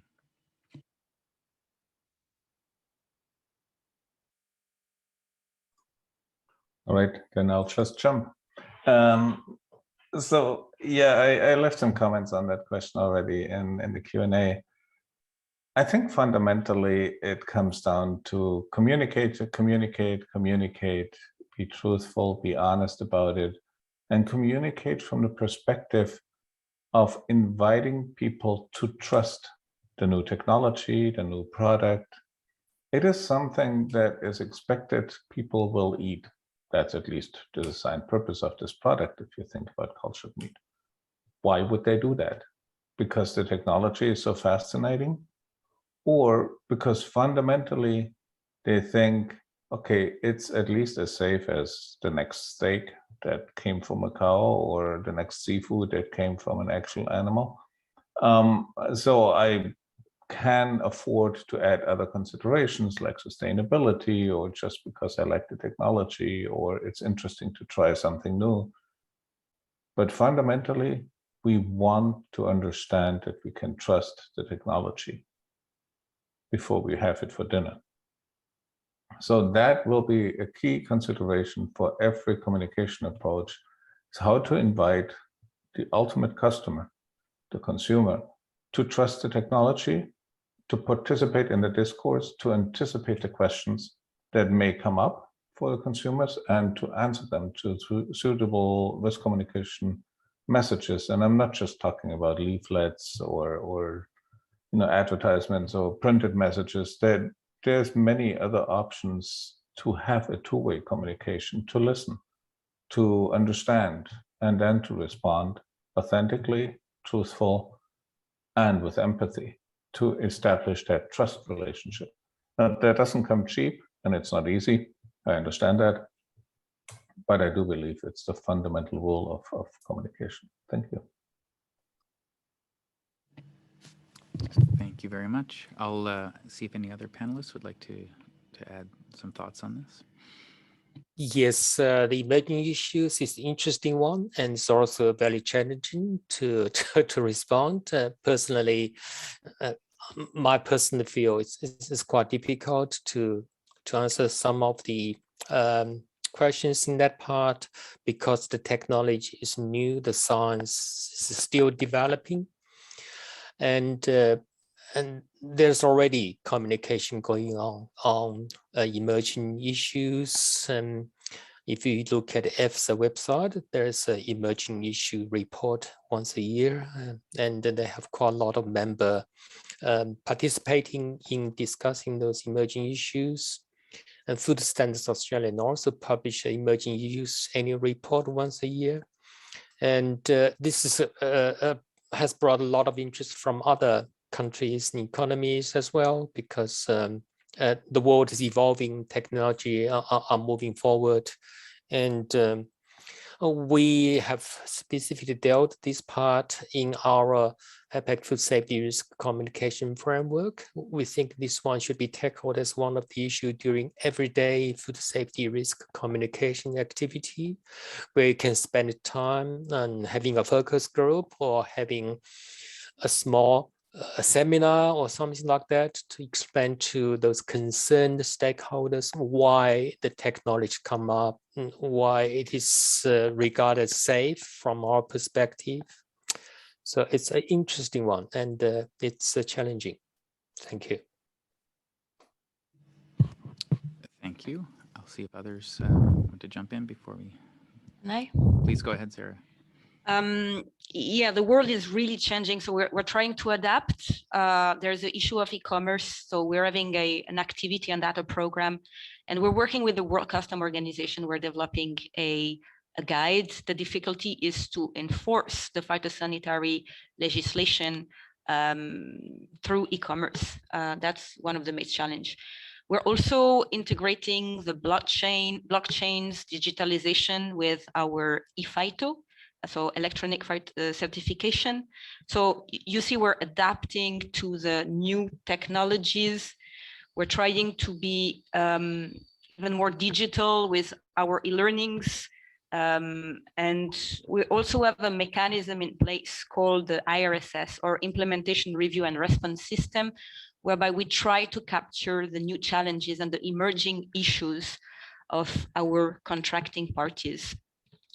So that's let's say a monitoring effort to be trying to adapt, to know, but let's say that at the core, you need the country to commit, you need the country to have the legal background to be able to implement these things. And we also have our phytosanitary capacity evaluation tool to strengthen the whole NPPO, the whole phytosanitary system and legislation, so they can really implement the IPPC and its standards. Thank you very much. I'll turn to Sarah Cahill now. Yeah, thanks, Gregory. I mean, I was interested in this question because it also talked about, new business models and the way we do work. And I think very much this past year has shown that we have thrust many people into a new way of trying to work. So we've thrust innovation right in their laps and asked them to adapt super fast to this. And I think we have a lot of lessons to learn from that when it comes to emerging issues, because I think what we've seen from our side, where we've had to completely turn our working operations and upside down and work in a new way is that, you know, when there's little options, you know, people are much more receptive to change and innovation. So, you know, you get people to be more understanding and more acceptable. Whereas when it's not something that's, you know, we've been trained to make other changes for years, and it's much slower to get uptake because there's still the comfortable options out there. And I think this gives us, I think, some insight into some of the challenges we will have in terms of these new issues around new food sources, perhaps, or new technologies when it comes to producing food. While we still have other options, people are maybe less willing and need a lot more information, and we need to give them more time to come on board with these kind of issues and listen to the concerns. In a situation where things are changing rapidly, and we know, you know, when it comes to food production, we are facing some serious challenges, and many things do have to change. And I think then it's about getting that information out there as well. I mean, people don't want to feel they're being left out of the discussion or that they have less information than others. So I think from a very early stage, trying to ensure that they have the information they need. They know what we're going to do. They know what we want to do. They know what we want to achieve, and they have the opportunity to give an opinion on that. I think really helps when it comes to new issues. It takes away some of the fear factor, which I think is a big challenge we have to overcome, whether it's a new innovation or a new food product. Thanks. Thank you, Sarah. I'll now give Francisco the floor. Yeah, thank you. And it's really started as a small, interesting question, and it really came up as a big topic. So, in terms of communicating on emerging risks, I think again it's part of one of our core mandates at the OIE is for countries to identify new diseases, emerging diseases, and to share them through the OIE with the community. And it's one of our main activities, and it's something we try to promote. So the notification of emerging diseases has always been a challenge because, as it's been said, on the other side is the fear that this may trigger adverse reaction from traded partners. By being also more active in promoting the transparency and trying to have a clearer process, we are now in the process of publicating a standardized procedure for the notification of emerging diseases, definition of what constitutes an emerging disease, how it should be notified. It's on the go, so that expectedly would improve this. Last year, the COVID experience also showed us that the need to establish ad hoc mechanism to really deal with this emergence, and I think we were quite reactive in taking an interdisciplinary approach, open and transparent mechanisms involving different sectors to try to gather the information, put it together, and produce quick risk-based recommendations as soon as the information was available. Was an alternative way to fit the need for urgent or rapid communication with the membership. And in terms of the broader challenges that had been raised, I think it is the time we are living. We are all facing changes and exploring new areas for our organizations. We are now starting the 7th strategic plan. This plan is fully integrates a digital transformation of the organization, a change in the data management and data stewardship roles of the organization. And it also opened the explanation to how the new bigger issues would impact the mandate of the organization and the role of member countries, like in climate change or environmental concerns, how those can be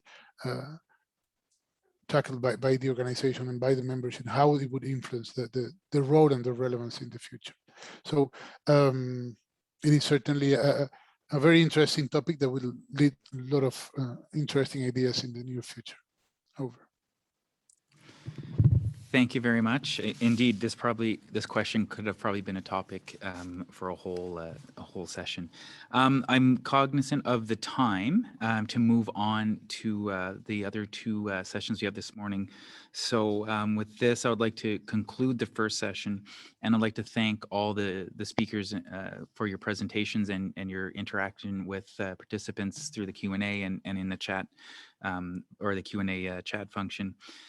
Before we move on to the next section, I do recognize there are a number of questions in the Q&A box, but I would just like to remind participants that there is an opportunity to continue discussing informally with the speakers that we've just heard, and to continue this discussion starting at 1 p.m. Geneva time. So with that, let us proceed now with presentations dedicated to sharing successes, challenges, consideration, and impacts and best practices related to risk communication. We'll start with a first set of presentations discussing internal risk communication experiences. This will be followed by a second set of presentations discussing experiences on translating risk assessments and risk management into communication messages. So we'll first hear from speakers from Chinese Taipei and the United States on internal risk communication. This session will focus on exploring and discussing effective communication between and among risk assessors and risk managers.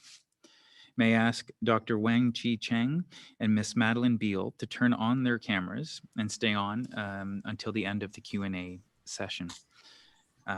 First, I would like to invite Dr. Wei Chi Cheng to take the floor.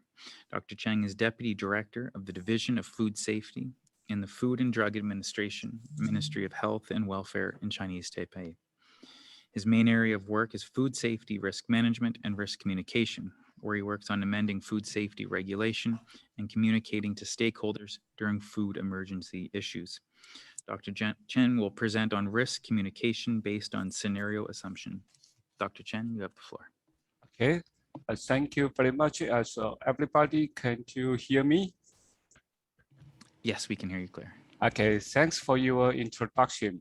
It's my pleasure to give the speech and share with the topic about the risk communication based on scenario assumption. I'm from Chinese Taipei and work for TFDA. I'm responsible for food safety risk management and risk communication with stakeholders, including consumers and also risk assessors. Here is my outline and will be introduced in the following slides. First part, I will talk about the bridge between risk assessment and the risk management. Then I will talk about the differences between risk assessors and the risk managers. Third part will explain the meaning of scenario. After that, I will introduce an action plan. It means LARGE method to be conducted and hope can be circulated in WTO member economies in the near future. We all know risk analysis is the most important framework for food safety. Risk analysis is composed of risk assessment, risk management, and risk communication. However, we focus a lot on how or what to communicate with consumers more than to assessors, which means we talk to consumers much more than the assessors. In this session, I think the chance is good enough to let us think about the highlight the crucial point about the communication between assessors and managers. Being a policymaker, I'm glad to raise some viewpoints from my experience so that we can bridge the gap together in the future. Risk assessment and risk assessor and the risk managers have different role positions. However, no doubt, both are important. Risk assessors and scientists who introduce us new knowledge and try their best to find out the truth we don't know. In the meantime, they give us suggestions and comments based on their findings. The findings related to food safety and human health will certainly attract the public's attention. The most important thing they told us is the risk exists and raise awareness of the risk immediately. On the other hand, risk managers are administrators, just like me, who make and implement the policy to make consumers' life better or healthier than before. Life is always tough and not so easy. So how to exist with reality, with wisdom, needs a lot of brainstorming. Doing something immediately is the best solution to relieve consumers' concern. Risk assessors need to trade off benefit against the risk. That is, zero risk doesn't exist.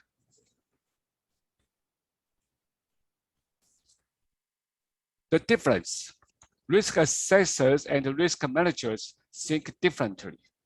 As for the risk assessment, risk assessors would like to find the answer in the following question, such as what the hazards look like. That is hazard identification and the characteristics. What can it happen? That is exposure assessment, very important part in a risk assessment. What are the influence on consumers' health and how does the risk contribute to? That is risk characteristics. As for the risk management, managers would like to find the answer in the following question, such as how to explain the hazards and their risk to consumers, how to relieve consumers' concern about the risk assessors' finding, how to protect consumers' health, how to make daily life as usual. As usual is very important. That is how to make sure consumers have no fears and to be able to live as usual no matter what risk exists. That's our job. Risk assessment based on scenario assumption. Let's take a look at the definition of scenario. First, scenario is a description of possible action or events in the future from the dictionary. In the definition, possible is a key word that means might happen or might not happen. Secondly, we can look for another meaning. Another definition is related to movie. Scenario is a written plan of character and events in a play or film. Written plan means there still have many possible plans, depend on your pen. Try to imagine all the possible scenarios. For example, in the worst case scenario, we would have to take action immediately. On the other words, depending on where we are and how we got to do.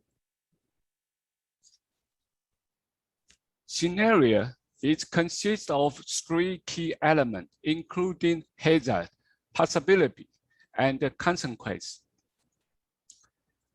Left side, in scenario 1, if high possibility, multiply serious consequences for the hazard, the risk is high. Right side, in scenario 2, if low possibility, multiply slight consequence, the risk is low. So scenario decides risk magnitude. We always focus on there is a risk or not, instead of a map or a situation we stand. That's the problem.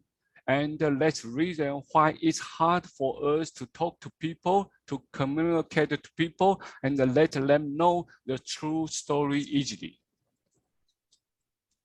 So I raised the action plan. What, so what, and now what? Let's see the situation we have between risk assessors and the risk managers and find a solution to take action in the future. Firstly, what? It means what happened. We should fully understand, work via the differences between risk assessor and the managers. If we don't pay attention to realize the core value, it's not easy to understand each other, especially for difficult topics such as the BSE issue or GMO food issues. So what? Secondly, if both risk managers and the risk assessors could not well communicate, it is hard to express scientific information or policy purpose, policy direction to stakeholders precisely. Now what? So we need to do something. We need to do action. A so-called LARG method is proposed and will be introduced in the following slide. Listen, ask, repeat, gather, and example. Here are 5 steps. The step 1 is listen. Listen is very important. We always talk too much and listen too less. So listen sincerely and carefully is most important before raising questions. Step 2 is to ask. Asking after listening. Ask more and get more. The basic and most complicated concepts and context should be clarified. Step 3 is to repeat and digest. Repeat question, repeat the problem you want to know is very important. Repeating what we know after finish 2 steps we have talked about is a method to make sure we have completely realized. After that, digesting collected information and translating to what we can speak out is essential. Only if we can also repeat the story independently, we are approaching the right way. So remember, we need to repeat the story independently. Step 4 is to gather and transfer. Gather papers, data, message, and transfer in the plain language in a way that people can understand to properly document or visual aid for use in the future. Don't trust our memory. We even don't remember what we had eaten yesterday. Step 5 is to example and confirm. Always remember to give examples. People like to listen to interesting stories instead of boring policies or a bunch of cold data when we would like to convey something. Finally, confirm the idea and the example with risk assessor or risk managers. So let's remember the action plan have 5 steps: listen, ask, repeat, gather, and give an example. And the final part is our PDCA for risk manager. For my colleagues and me, this is our daily job. PDCA cycle is applied to make consumers' lives to move forward and become better and better continually. Setting policy based on the science, but remember, not only science, we need to consider many aspects, do something to implement the policy and official controls. Continuing with check. Is it working? Is it good enough? Does it satisfy the demand and the need from people? Finally, as I mentioned earlier, zero risk doesn't exist. The similar concept is perfection doesn't exist. So tech actions are the only tools and the weapons to fight with difficulties and return the situation back. That's all my speech, and thanks for your listening. Welcome to my homeland and look forward to seeing you in the near future. Thank you very much. Thank you very much, Dr. Chen, for that. that very enlightening presentation. I'll now give the floor to Ms. Madeline Beal. Ms. Beal is a Senior Risk Communication Advisor in the United States Environmental Protection Agency, where she coordinates and informs risk communication efforts. She joined the Environmental Protection Agency from the National Science Foundation, where she oversaw communications for the Social, Behavioral, and Economic Science Directorate. Ms. Madeline Beal will present on risk communication at the United States Environmental Protection Agency, an introduction to the SALT framework. Madeline, you have the floor. Thank you. Can you hear me all right? I'll take that as a yes. Thank you for having me today. As you mentioned, I'm at the Environmental Protection Agency, and my job there is Senior Risk Communication Advisor. That is a job that sort of cuts across more than SPS. But I want to say at the outset that SPS has a special place in my heart. My very first job in the federal service was actually as a U.S. Department of Agriculture Animal Plant Health Inspection Service plant protection and quarantine technician. I tried hard not to say the acronyms there. But my very first job sort of out of college was inspecting fruits and meats from international passengers coming into Logan Airport in Boston. And I think in many ways you could argue that that sort of shaped my future career and sort of helped me end up where I am today. Today I'm going to talk a little bit about sort of risk communication at EPA writ large. And then I'm going to talk a little bit about the SALT framework and how we use that as a tool. It is the SALT framework is EPA's agency-wide risk communication process framework.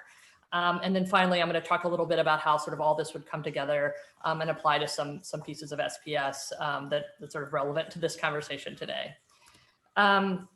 The first thing I want to note is that this effort to have a centralized person overseeing risk communication, me, at the agency is a pretty new undertaking. I've been at the agency for about 1.5 years, and the agency really saw a need to bring together practices from the field, really best practices from the science, and then provide opportunities to apply those practices across the agency. Oftentimes we get sort of siloed at the agency. I'm sure that we're not unique in that. And so sometimes when one person was doing really great risk communication, that knowledge wasn't necessarily being transferred across.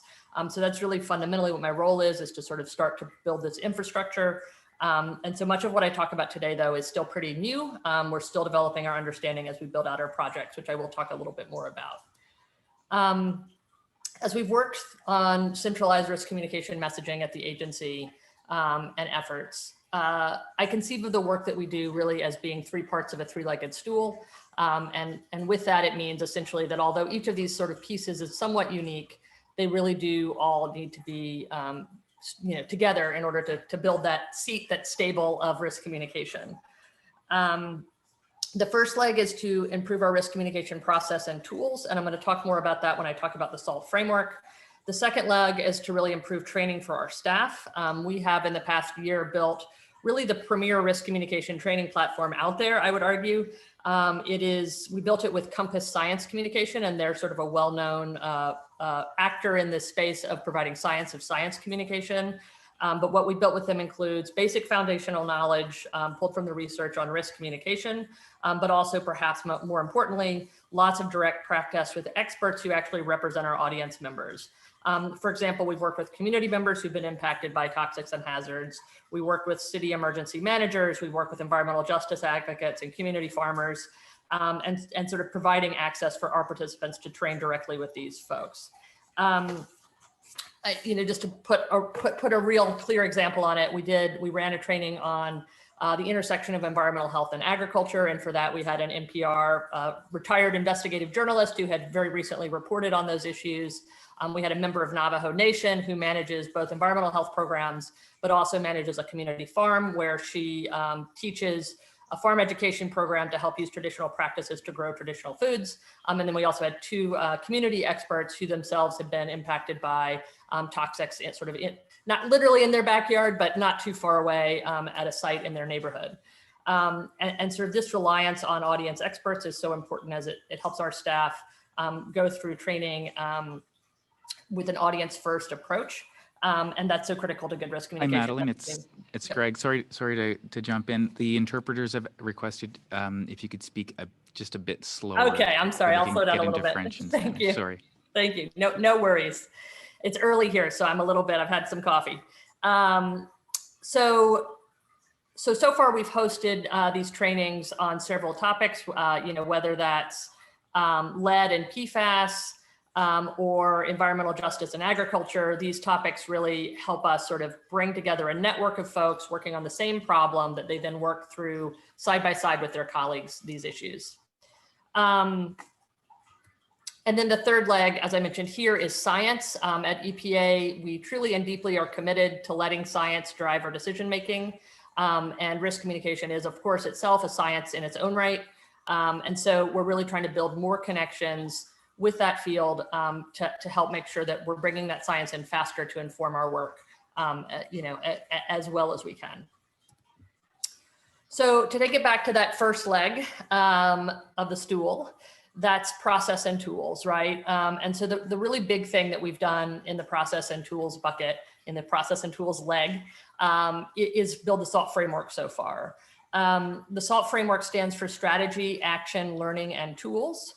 And it's really an internal tool for our staff, but you'll see on the URL down there that it's actually also available publicly. So if you guys want to check it out, you can.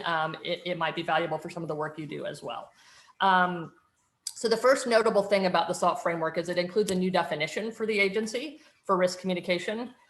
This is not by any means a new definition for risk communication itself. It's just a new definition for EPA to adopt. This is a definition that comes from the work of Baruch Fishoff, who has been researching risk communication, a real leader in that space since the 80s.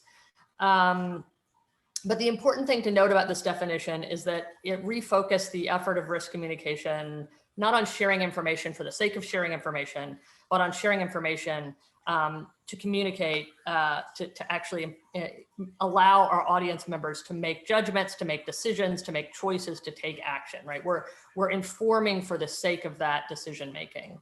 And it's a subtle shift perhaps from the outside, but I think it really is a really critical shift to really start helping our agency think about how to inform decision-making in our audiences. I often sort of reframe that for the EPA context, that it's about providing meaningful, understandable, and actionable information. And really all three of those adjectives is critical to being an effective risk communicator. So the strategy section, the S in SALT, the strategy section is focused on 5 steps: taking stock, setting goals, aligning your objectives to those goals, and then matching tactics and platforms to those objectives. The metaphor I like to think about when I think about strategy is that it's a little bit like having a recipe when you start. And oftentimes, I cook without recipes, but I think when it comes to risk communication, probably we cook without recipes a little bit too much. So for something complicated and important, you really want to make sure that you have the best chance for a good outcome, and you really need to start with a good strategy to do that. And another critical piece about what we think about in strategy 2, though, is sort of hearkening back to the definition, right? That we really have to start setting our objectives to go beyond sharing information, right? It's not a good risk comm plan if the only objective you have is to share information about risk. You really need to be able to inform decision-making. So that might be building trust, changing feelings in some way, or changing behavior in some way. But you really need objectives that go beyond sharing information. The action section of the SALT framework lays out factors that are from the research, very well-supported factors from the research, but also from experience that show the impact, or that can impact the implementation of risk communication activities. We tend to focus on activities that help an audience hear, understand, accept, and then ultimately act on a message. And again, each of those 4 verbs in this case really is important. There's a lot of research right now going on in the accept space and whether an audience member will accept your messaging. But I think they're all things that you actually need to think about when you build a communication plan. So as I sort of alluded to already, there really is a lot of research in this space. And we really wanted this framework to be operational for our staff who are practitioners and maybe don't have time to sort of go deep into the risk communication research field. So when we went through this, we sort of bucketed some of the factors into sort of groups that allow people to sort of take a quick look and sort of assess whether they're meeting the needs of the audience and the issue at hand. So those buckets that we lay out in the SALT framework are hazard factors, right? So these are risk perception issues, and we could talk about those a little more in a minute. But there are also factors that are connected to your audience. There are factors that are connected to you as a communicator. There are relationship factors that are sort of like the dyad between you and your audience. And then, this last one are factors that sort of connect either to the agency, right, and the policy and how it's governed, or to the science itself, like something like uncertainty. But I think from the outside, sometimes it seems like these things wouldn't impact what you say, but they very much do. And I'm sure you all sort of recognize that from your seats as well. The learning section of the SALT framework, the L is for learning. It's really just proactively thinking at the outset how we can learn from our systems. It relies on a reflective practice model, which is a well-established theoretical model, especially for organizational settings. But it's really 3 basic steps that it's like most rudimentary, setting expectations, and then making sure you actually set time to collect reflections, and then incorporate insights. One point about this is that within the context of EPA and the SALT framework, learning really is meant to be both sort of on the individual or project level, but also more on the systemic and organizational level. And we're building infrastructure to sort of step between those layers. And then the tools of the SALT framework are, it's sort of a recognition that a 4-page framework on its own is not going to completely change how we do business and the culture of risk communication at the agency. But we are sort of supporting that framework with tools underneath it, whether that's training or templates, guides, all that stuff is sort of, some of it's built, but some of it's still coming, and it's in process, and it will continue to grow, right? But now I want to shift gears just a little bit and talk about how some of this might apply to SPS. And I think some of the talks already today have touched on some of this, right? So while risk, equals, at least in the EPA context, risk equals hazard times exposure, right? You can't have a risk without a hazard and an exposure to that risk. But when it comes to risk communication, it's also important to consider the ways in which characteristics of the hazard itself can impact how an audience might perceive the risk. And when we think about those risk perception issues, it can then in turn help us think about how to communicate about it. As an anecdote to frame this conversation, I think it can sometimes be helpful to consider how people feel about sharks. And I hope this translates well to international audience, but Americans tend to freak out quite a lot about sharks. And even I myself, right, who sometimes give talks on this issue, will also sometimes freak out when I go swimming with my kids in the ocean. And so why do we have this unreasonable fear of sharks? I don't know, but I will say that I have most definitely taken photos of my kids, with cows right in the background, right, for this sort of bucolic family shot. But if you know the data, right, if you know the risk numbers on that, the sinister and scary cow is actually 20 times more likely to kill you than the shark, right? So why do we feel this way about sharks, but think of cows as docile and safe? And I think a lot of the reasons are on this slide, right? Cows are sort of seen as a known thing, right? Whereas sharks are unknown to us. You can't see them when they're in the water. They're invisible to you, right? So some of these factors really do impact how we can think about risk, and they need to help inform then how we communicate about risk. So all of this is to say that risk perception factors like this shouldn't drive policy decisions on risk, right? We need risk assessments to drive policy decisions, but risk perception very much impacts how people react to those risks. And these factors should be considered and really should in many ways drive how we communicate about risk. Dr. Lipp mentioned earlier about the food supply and how, one of the critical pieces about it, right, is you have to be exposed. Like it's not voluntary that you're exposed to any given food, perhaps it's voluntary, but you've got to eat, right? And so I think one of the things, if you're thinking about a contaminated food supply, this voluntary versus involuntary issue is a factor that's very important to people. Another would be that oftentimes food contaminants affect children and babies more than they do adults. And that's something that's very concerning to people as well, right? And I think we see this dynamic around COVID as well, right? That I think the global response to COVID might have been quite different if it was something that was killing babies at the same rate that it killed older folks. So the hardest thing to communicate about is when there isn't really a great match between perception and the risk numbers, right? And I think that's what's on us, right? Like when those things don't line up, either because the risk perception is high, but the risk numbers are low, or vice versa, the risk numbers are high and risk perception is low. That's when I come back to this list and say, what are the things that we need to speak to, right? Because ignoring the factors that worry people that's really not going to work. And so you really just have to sort of think about these factors and those are the things you address in your risk communication. I've got just another minute or two, and I'll try to wrap up quickly. But I want to touch on a couple of other sort of fundamentals that I think we can sort of all lean into when it comes to risk communication best practice, but also things that we can do at EPA, or we do. So one is to think about shared values, right? And shared values really are critical to building trust. We've talked a little bit about trust already today. And at the US EPA, our mission is to protect human health and the environment. And the great news is that's a value that's kind of almost universal, but leading with that and reminding folks when we communicate about risk that that's really what our main values are, and that's why we're at the table, can really go a long way to building trust as a sort of stepping stone for folks to hear other parts of our message.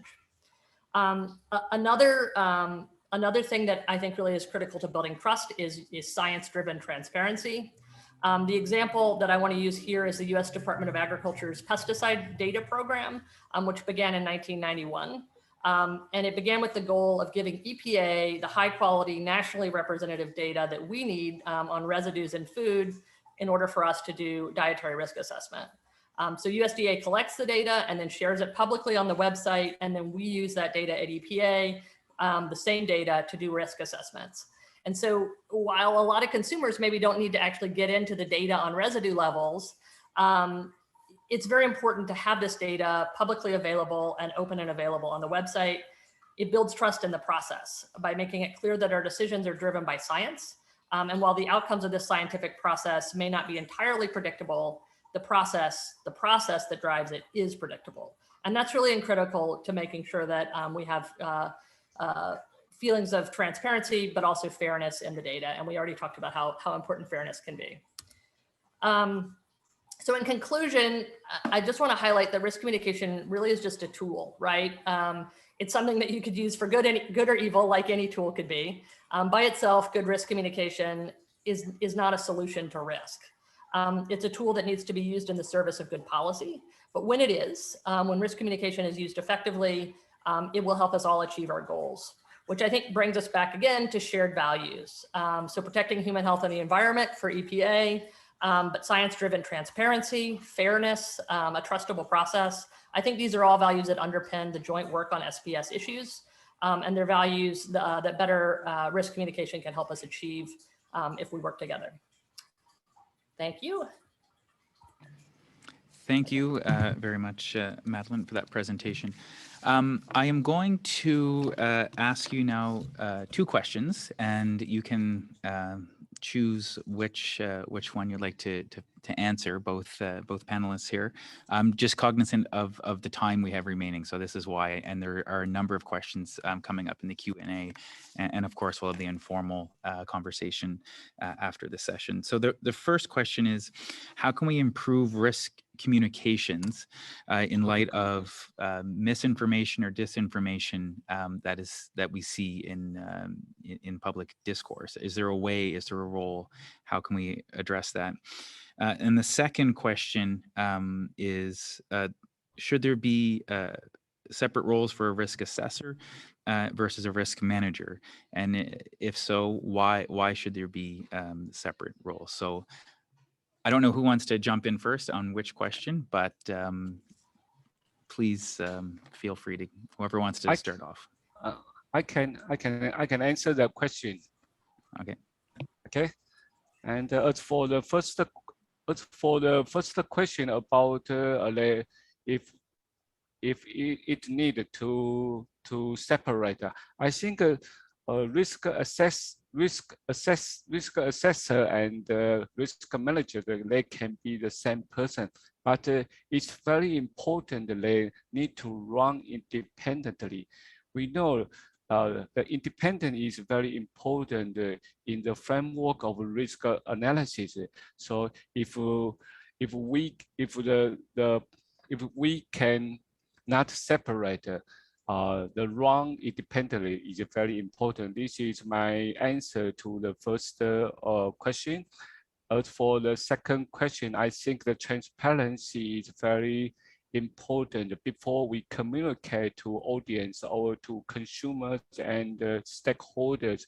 We need to correct and to gather the information that is enough to do the communication.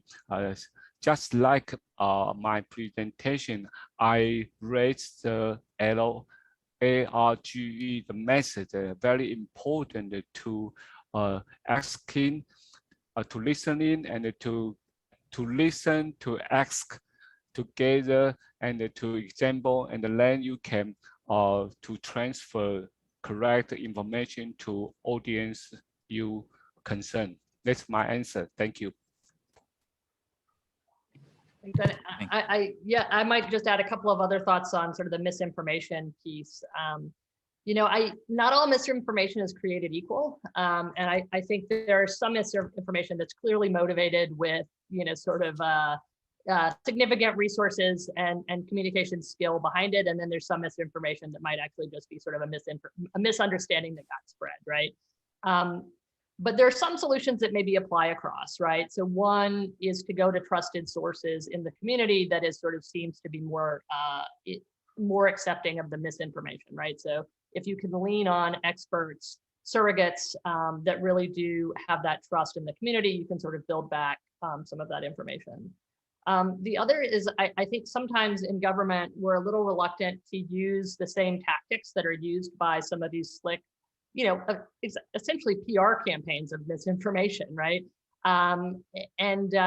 If we don't use some of those same tactics ourselves, then we're not going to gain ground. And so I would encourage us to just be a little broader about the tactics that work and use them for good, right? Use them for our own risk communication messaging on true information that can drive policy. Great. Thank you very much for that. I'm going to have to conclude this session now. So thank you both for your presentations and replying to the questions. And we'll have to move on just due to time constraints. Nothing more. So thank you again. And I will remind participants and people active that they can join the informal discussion coming up in just over half an hour. To continue, to ask further questions to Madeline and Dr. Chen. So thank you again for that. Now, with about 35 minutes left before we take our break and move to informal discussions, we have time to move to the next session on translating risk assessment and risk management into communication messages. We'll hear from two speakers on this topic, and hopefully we'll have time for a short question and answer, and then we'll pick up the session again after the break. The various presentations now and later this afternoon on this topic will focus on experiences with translating risk assessment and risk management into communication messages, including communicating uncertainty and leveraging new communication tools. The session will also explore and discuss effective ways to target communication, identify who the audiences are, what are the government's responsibility and role in risk communication, and when to communicate. So with that, may I ask Ms. André-Anne Girard and Ms. Cuqui Dong to please turn on their cameras and stay on until we hit the break at 1 p.m. So first, I would like to invite Ms. André-Anne Girard to take the floor. Ms. Girard is the Senior Communications Advisor in the Canadian Food Inspection Agency. She has over 10 years of experience working in communication, specializing in plain language writing and emergency and crisis communications. She will present on communicating risks in the context of African swine fever. Ms. Girard, you have the floor.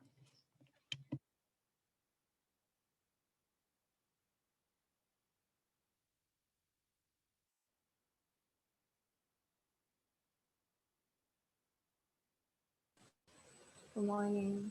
Can we see my presentation? Is it up?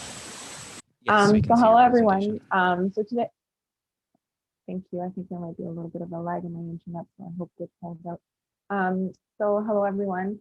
Today I'll be presenting a little bit of our experience at with this communications with the Canadian Food Agency, particularly with regards. Sorry to jump in. Is it there's a bit of a sound issue for the interpreters to hear? I don't know if you have a headset or if there's another way to try to Is this better? get closer to the mic.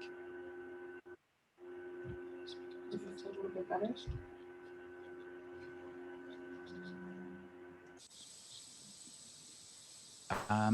They're suggesting either a microphone or if you have a headset, or I don't know if there's a way to turn up the microphone on your computer.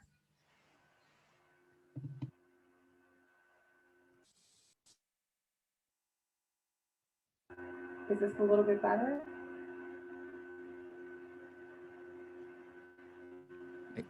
I don't think it would be for interpretation purposes.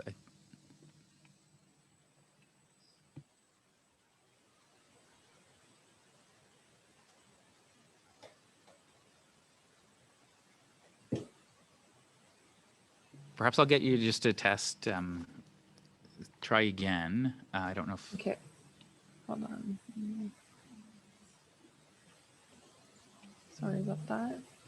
Yeah, if you can just maybe try to speak or at the beginning of your introduction again, we'll see if it's clearer now. Okay. So I'll be essentially giving a quick presentation on our experience with African swine fever and risk communications. Is that a bit clearer? Yes, I'm getting a thumbs up from our interpreters. So okay, go good. Awesome.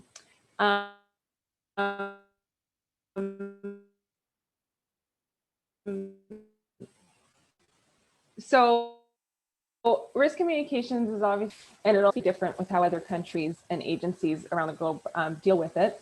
But responding to food, plant, and animal health issues at the CFIA is a key part of our mandate, and we're always preparing for the next crisis. So our risk communications are mainly focused on some core principles, which you'll see on the screen, and these guide all our activities. And in recent years, they've really helped us shape our risk communications as they relate to ASF, an issue that we've dedicated a significant amount of time and resources to communicating about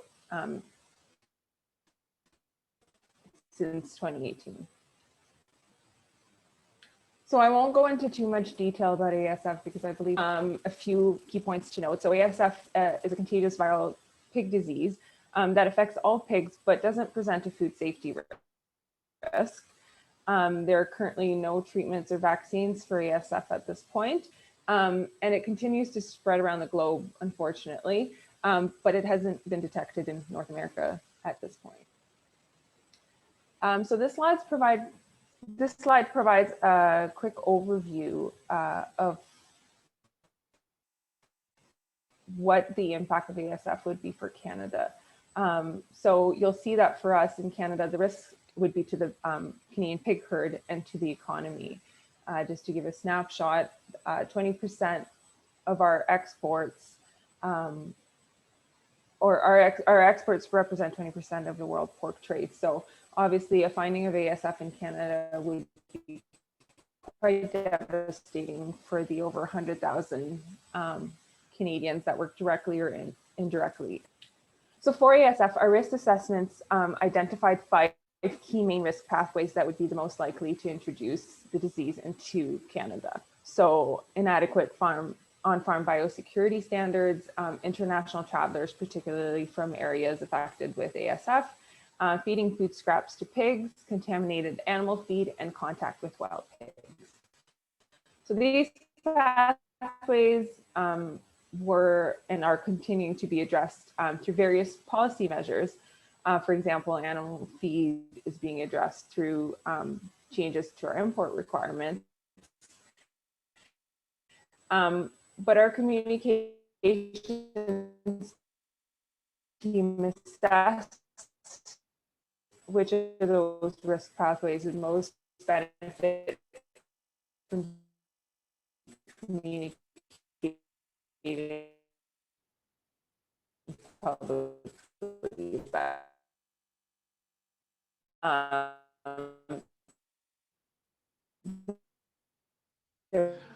Sorry to stop again. It seems the internet connection is a bit unstable. So perhaps what we could do is share your presentation here to try to save some bandwidth potentially, and then perhaps would suggest you keep your video off if that works. So we'll try to upload the presentation, and you can just signal when you would like the slide to be changed. Let me pause. Oh, no.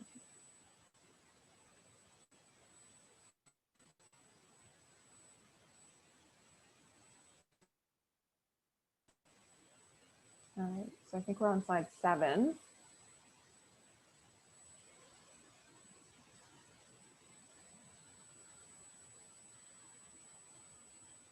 One more.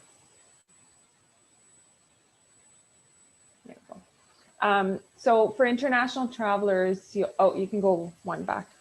So for international travelers, messaging, customs messaging, promotion of our detector dog program, information for airline publications.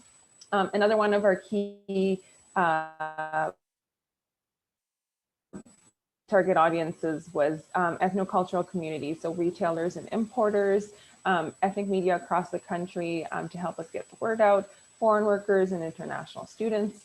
And of course, we continue to provide information and resources to pork producers across the country. So on this slide, you'll see an overview of a good portion of our communications activities. But one thing I wanted to note is that due to the pressure as ASF was spreading around the world, sequencing of these activities wasn't really an option. So we had to get communications out quickly, as it was expected that ASF would hit Canada within the first 6 months to a year. So we had to target a large number of groups quickly with these messages, and we had to really remain nimble in our communications and take advantage of any opportunity we could for collaboration. You can go to the next slide. So I wanted to take a bit of a deeper dive into some of the specifics for our traveler campaign. So we knew that border security related communications was an area of high risk that could be really influenced by building awareness of ASF and in the impact it could have on Canada in the hopes to influence behavior changes. So this slide presents an example of some of the messaging shared with international travelers. It focuses on simple, clear messages for broad international audience. So it was a bit of a balancing act not to share overly complicated messages when we were planning to talk to multiple different demographics and different cultures. So we needed something that worked for everyone. So we assessed what other countries were doing in this space. And the simplicity of New South Wales campaign fit well with what we wanted to communicate. So we adopted a similar type of visual. And we really tried to focus on clearly explaining what the risk is to Canada's pigs and to the economy, and that it wasn't a food safety risk, and that people could do, and what people could do to lower the risks of introduction of the disease. So what's in it for them, those shared values that Ms. Beal mentioned earlier. So this type of visual and key messages were also used, across a broad variety of different communications products. So in airport signage, for in-flight messages, at check-in counters, on social media, through targeted advertising with influencers. So we used it broadly. You can go to the next slide. This just provides kind of another example of some of the visuals that we use. Next slide. So obviously 2020 changed the world, and we had to shift our risk communications approach for African swine fever. Due to the pandemic, the risk of ASF introduction into Canada by travelers was obviously largely reduced due to the border closures. So we focused and we pivoted to focus on the next highest risk group, which was biosecurity in small holders. Go to the next slide.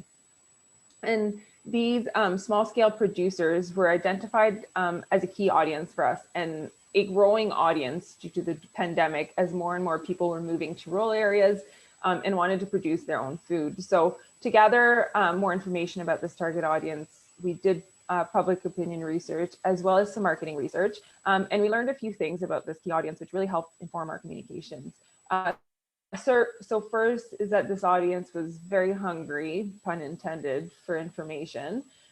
We learned this from the types of searches that people were doing online. And we also learned that they get their information primarily from small community newspapers, and that their trust in veterinarians was higher than from any other authority source. And lastly, they also indicated that their level of trust in government was low, though they felt that if ASF were to be introduced into Canada, the authorities would be able to manage it. So armed with that information, we can move to the next slide, we knew this target audience very likely didn't want to hear from a government agency.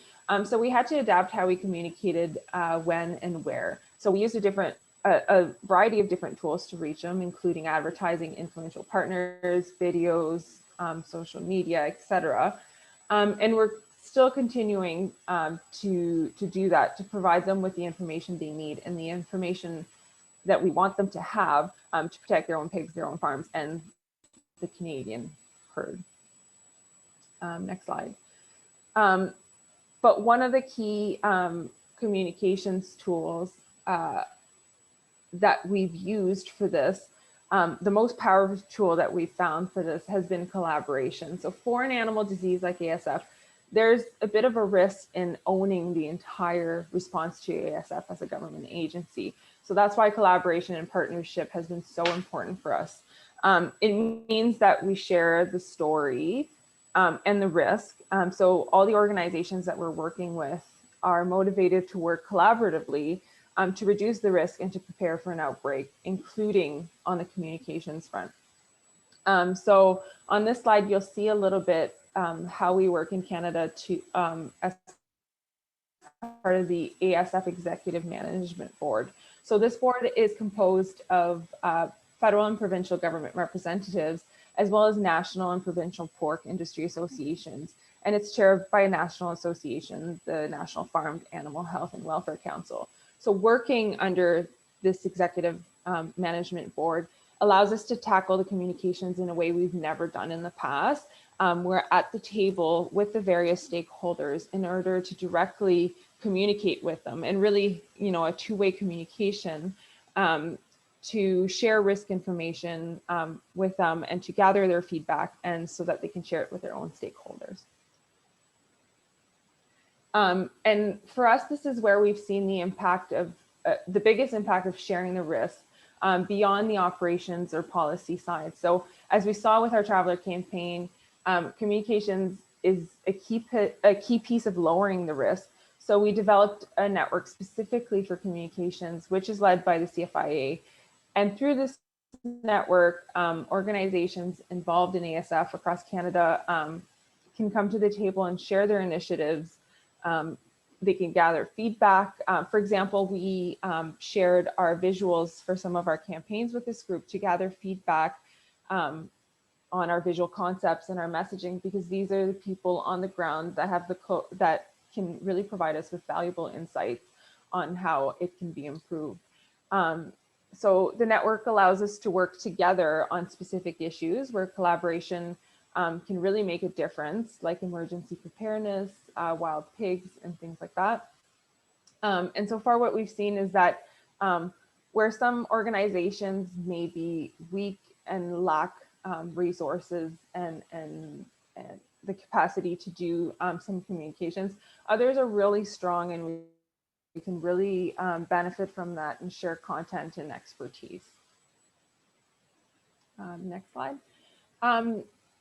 So to summarize, for us, the biggest lesson was obviously that awareness, which is raised through our risk communications on ASF, can have a really big impact, and an increase awareness and understanding of ASF reduces the likelihood of introducing the disease into Canada by informing people's actions.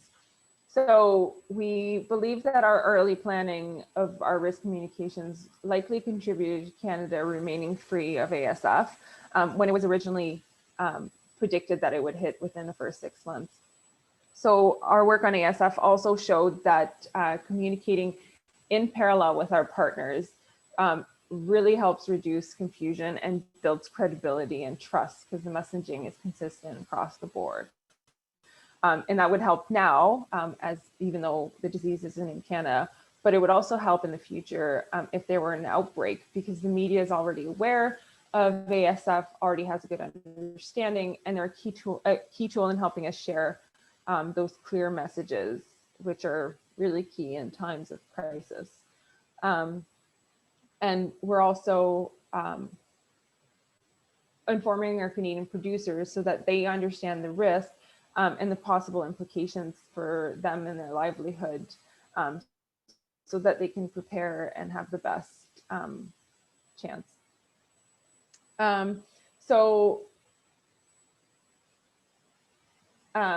Using the lessons that we've learned are also helping us prepare for an emergency disease response, as I mentioned, because we know that they're high stress and they move extremely fast. So we've been able to put in place structures and processes already to prepare documents ahead of time, and to train our spokespeople and communications staff on ASF and on the ins and outs of the disease, which would be extremely valuable in the event of an outbreak, leading to better outcomes. And I'll stop there. Thank you very much, Andréane, for that presentation and persevering through our technical difficulties. I will now turn the floor to Ms. Dong, who is the Section Chief in the General Administration of Customs in China. She has extensive experience working in the General Administration of Quality Supervision, Inspection, and Quarantine. She now engages in risk information and early warning at China Customs. Ms. Dong will present on risk communication to help gelatin trade between China and the European Union. Ms. Dong, the floor is yours.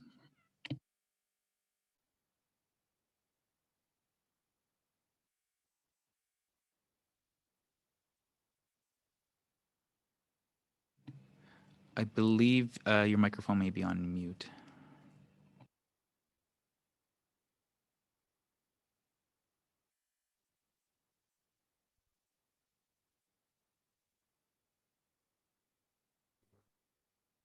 So can you hear me now? Yes, we can hear you now. Thank you. Okay, thank you very much. I'm glad to be here to share our experience of risk communication about gelatin trade between China and the EU.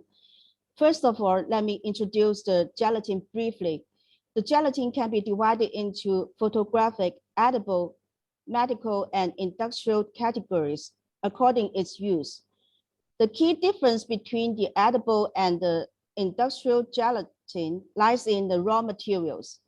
The edible gelatin is extracted from fresh animal skins, bone and aggregate extraction, while the industrial gelatin uses leather scraps. Asia is the world's leading source of bone gelatin, especially China, Japan, and India. And Europe is the biggest market of edible and medical gelatin in the world. Now, I would like to start with a story about Chinese gelatin, the edible one. Let's go back to 2012. The media reported some illegal enterprises used discarded leather scraps to produce domestic edible gelatin in April. The Chinese government punished these illegal enterprises and took strict measures to prevent it as soon as possible. But such rare illegal activities did tarnish the reputation of Chinese gelatin.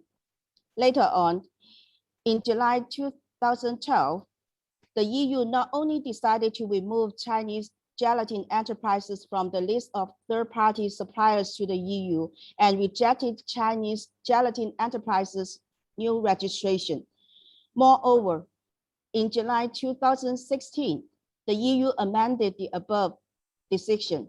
Both gelatin manufacturers and those that use gelatin as raw materials were required to obtain the EU registration approval to export to the EU. The measure affected the export of Chinese gelatin manufacturers, but also the procurement of Chinese gelatin by non-EU members. Well, the plot of this story became kind of one rotten apple ruins a whole barrel, right? However, risk communication turned the story around.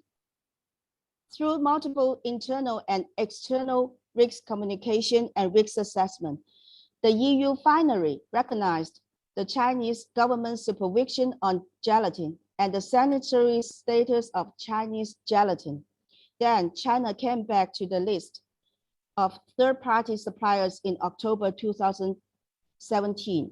Later on, a list of Chinese enterprises appeared on the EU official website for gelatin access in 2019.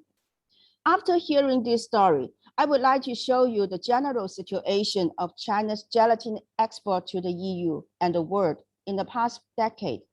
We have two charts here. The blue curve shows gelatin, including edible and industrial gelatin and so on. In the left chart, we can see China's gelatin export to the EU reached the first low point in 2012, and then a low period during 2015 to 2018. And the lowest point appeared in 2018. After that, Chinese exports of gelatin to the EU increased by a factor of more than 5. The blue curve in the right chart shows that China's gelatin exports to the world. The overall trend is similar to the left finger. The gelatin trade curve is associated with EU restrictions and its lifting. Now, let's take a closer look of the internal and external risk communication in this story. We have two flow charts to demonstrate it. The first one is about the internal risk communication in China. Firstly, the risk communication between export enterprises and the China customs was smooth and effective. Once enterprises encounter issues of the market access, they would take the initiative to communicate with the local customs. The branch's customs would conduct risk assessment as soon as possible. Secondly, the risk communication with General Administration of Customs of China, GACC for short, was consistent. GACC maintains a smooth communication mechanism at different levels. The branch's customs submit risk assessment reports to the superior department, the Department of International Cooperation, which is responsible for the WTO SPS affairs of GACC. If necessary, a risk management team would be set up temporarily, together with the officials and experts in GACC and the technical executives from export enterprises. The team could identify the risk information of gelatin industry in a comprehensive way, conduct risk assessment, and accomplish scientific and reasonable risk communication in accordance with WTO SPS agreement.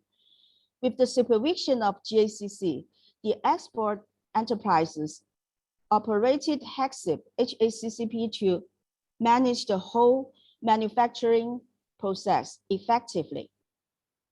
HACCP ensured the safety and quality of raw materials and control better in copper, zinc, and other heavy metals, which were the key risk indicators in the requirements of the EU. Thirdly, GACC kept close communication with other competent authorities, including the Ministry of Commerce of China, permanent mission of the People's Republic of China to the WTO, and CNCA, etc. In this regard, all the Chinese competent authorities share the same goal, and the target communication on this topic was very effective. The second chart is about the external risk communication between China and the EU. China took the initiative to communicate with the EU through bilateral consultations 3 times. Both sides also exchanged risk information between the respective missions to the WTO before and after several SPS regular meetings. During the process, China showed the EU the technical indicators and the effective risk management system of Chinese enterprises. The EU clarified the reason for the SPS measures on Chinese gelatin and provided the detailed requirements of gelatin export enterprises registration as China required, and then gave objective risk assessment. After that, the gelatin trade between China and the EU was restored. Here are some pictures of an example of Chinese gelatin enterprise. The first picture is the raw material, fresh cow leg. The next 2 are the manufacturing process. Then come the pictures of the final product, package, and its warehouse. Next are the certificates this example enterprise has gained, including HACCP and GMP certificates and the certificate of analysis, etc. Here comes to the summary. It's a long journey for Chinese gelatin to enter the EU markets. We have been fortunate to experience the risk communication of mutual trust, joint efforts, consultation, and cooperation. We would like to thank all those colleagues and the enterprises in China who worked together to accomplish it. The internal risk communication was consistent and effective. And we appreciate the EU for the detailed and clear professional guidance and the objective and fair risk assessment. All in all, China and the EU have fully complied with the principles of the SPS agreement during the risk communication in this case. In accordance with Article 5 of the SPS agreement, assessment of risks and determination of the appropriate level of SPS protection, we studied the risk indicators, operated the risk management system, HACCP, carried out internal and external risk assessment, and then lift the restriction on the Chinese gelatin.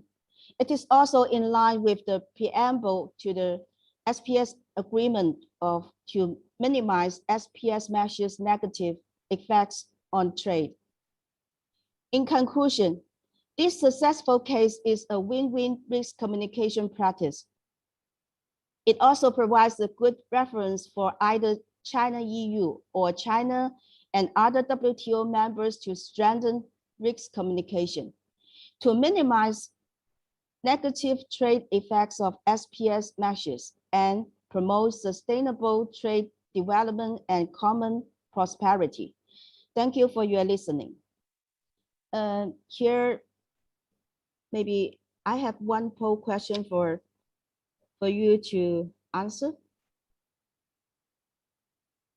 Yeah, so this is the multiple choice question. What are the challenges during the risk communication? A, risk communication mechanism and platform. B, consistency of risks and risk analysis, assessment and management, etc. C, effective ways and tools to target communication. D, mutual trust between the communicators. You can have time to answer it.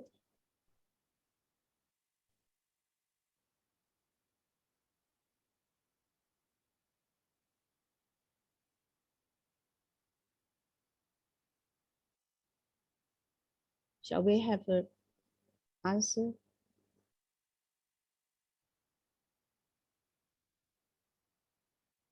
Oh, wow. So yeah, mutual trust between the communicator actually is the basic for all communication, all kinds of communication, not only risk communication.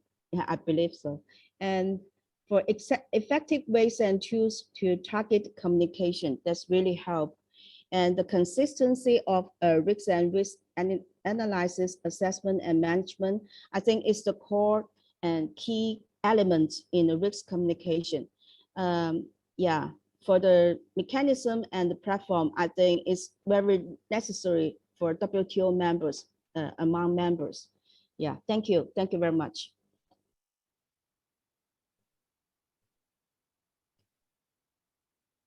That's all.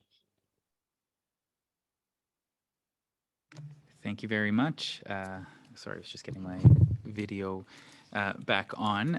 We are about 4 minutes to our break. There are a number of questions in the Q&A box, but I am cognizant that asking one question may bring us over time.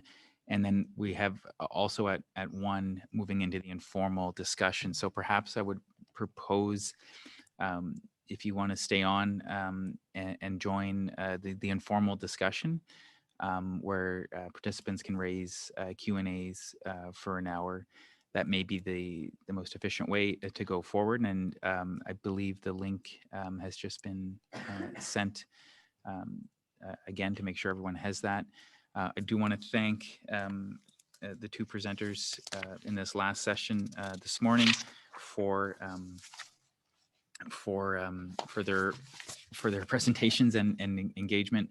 I will end this session and we'll pick back up this afternoon to continue with presentations and discussions, and perhaps get into more Q&As at that point. So with that, a good break, everyone, and we'll see some of you in the informal discussions. Thank you.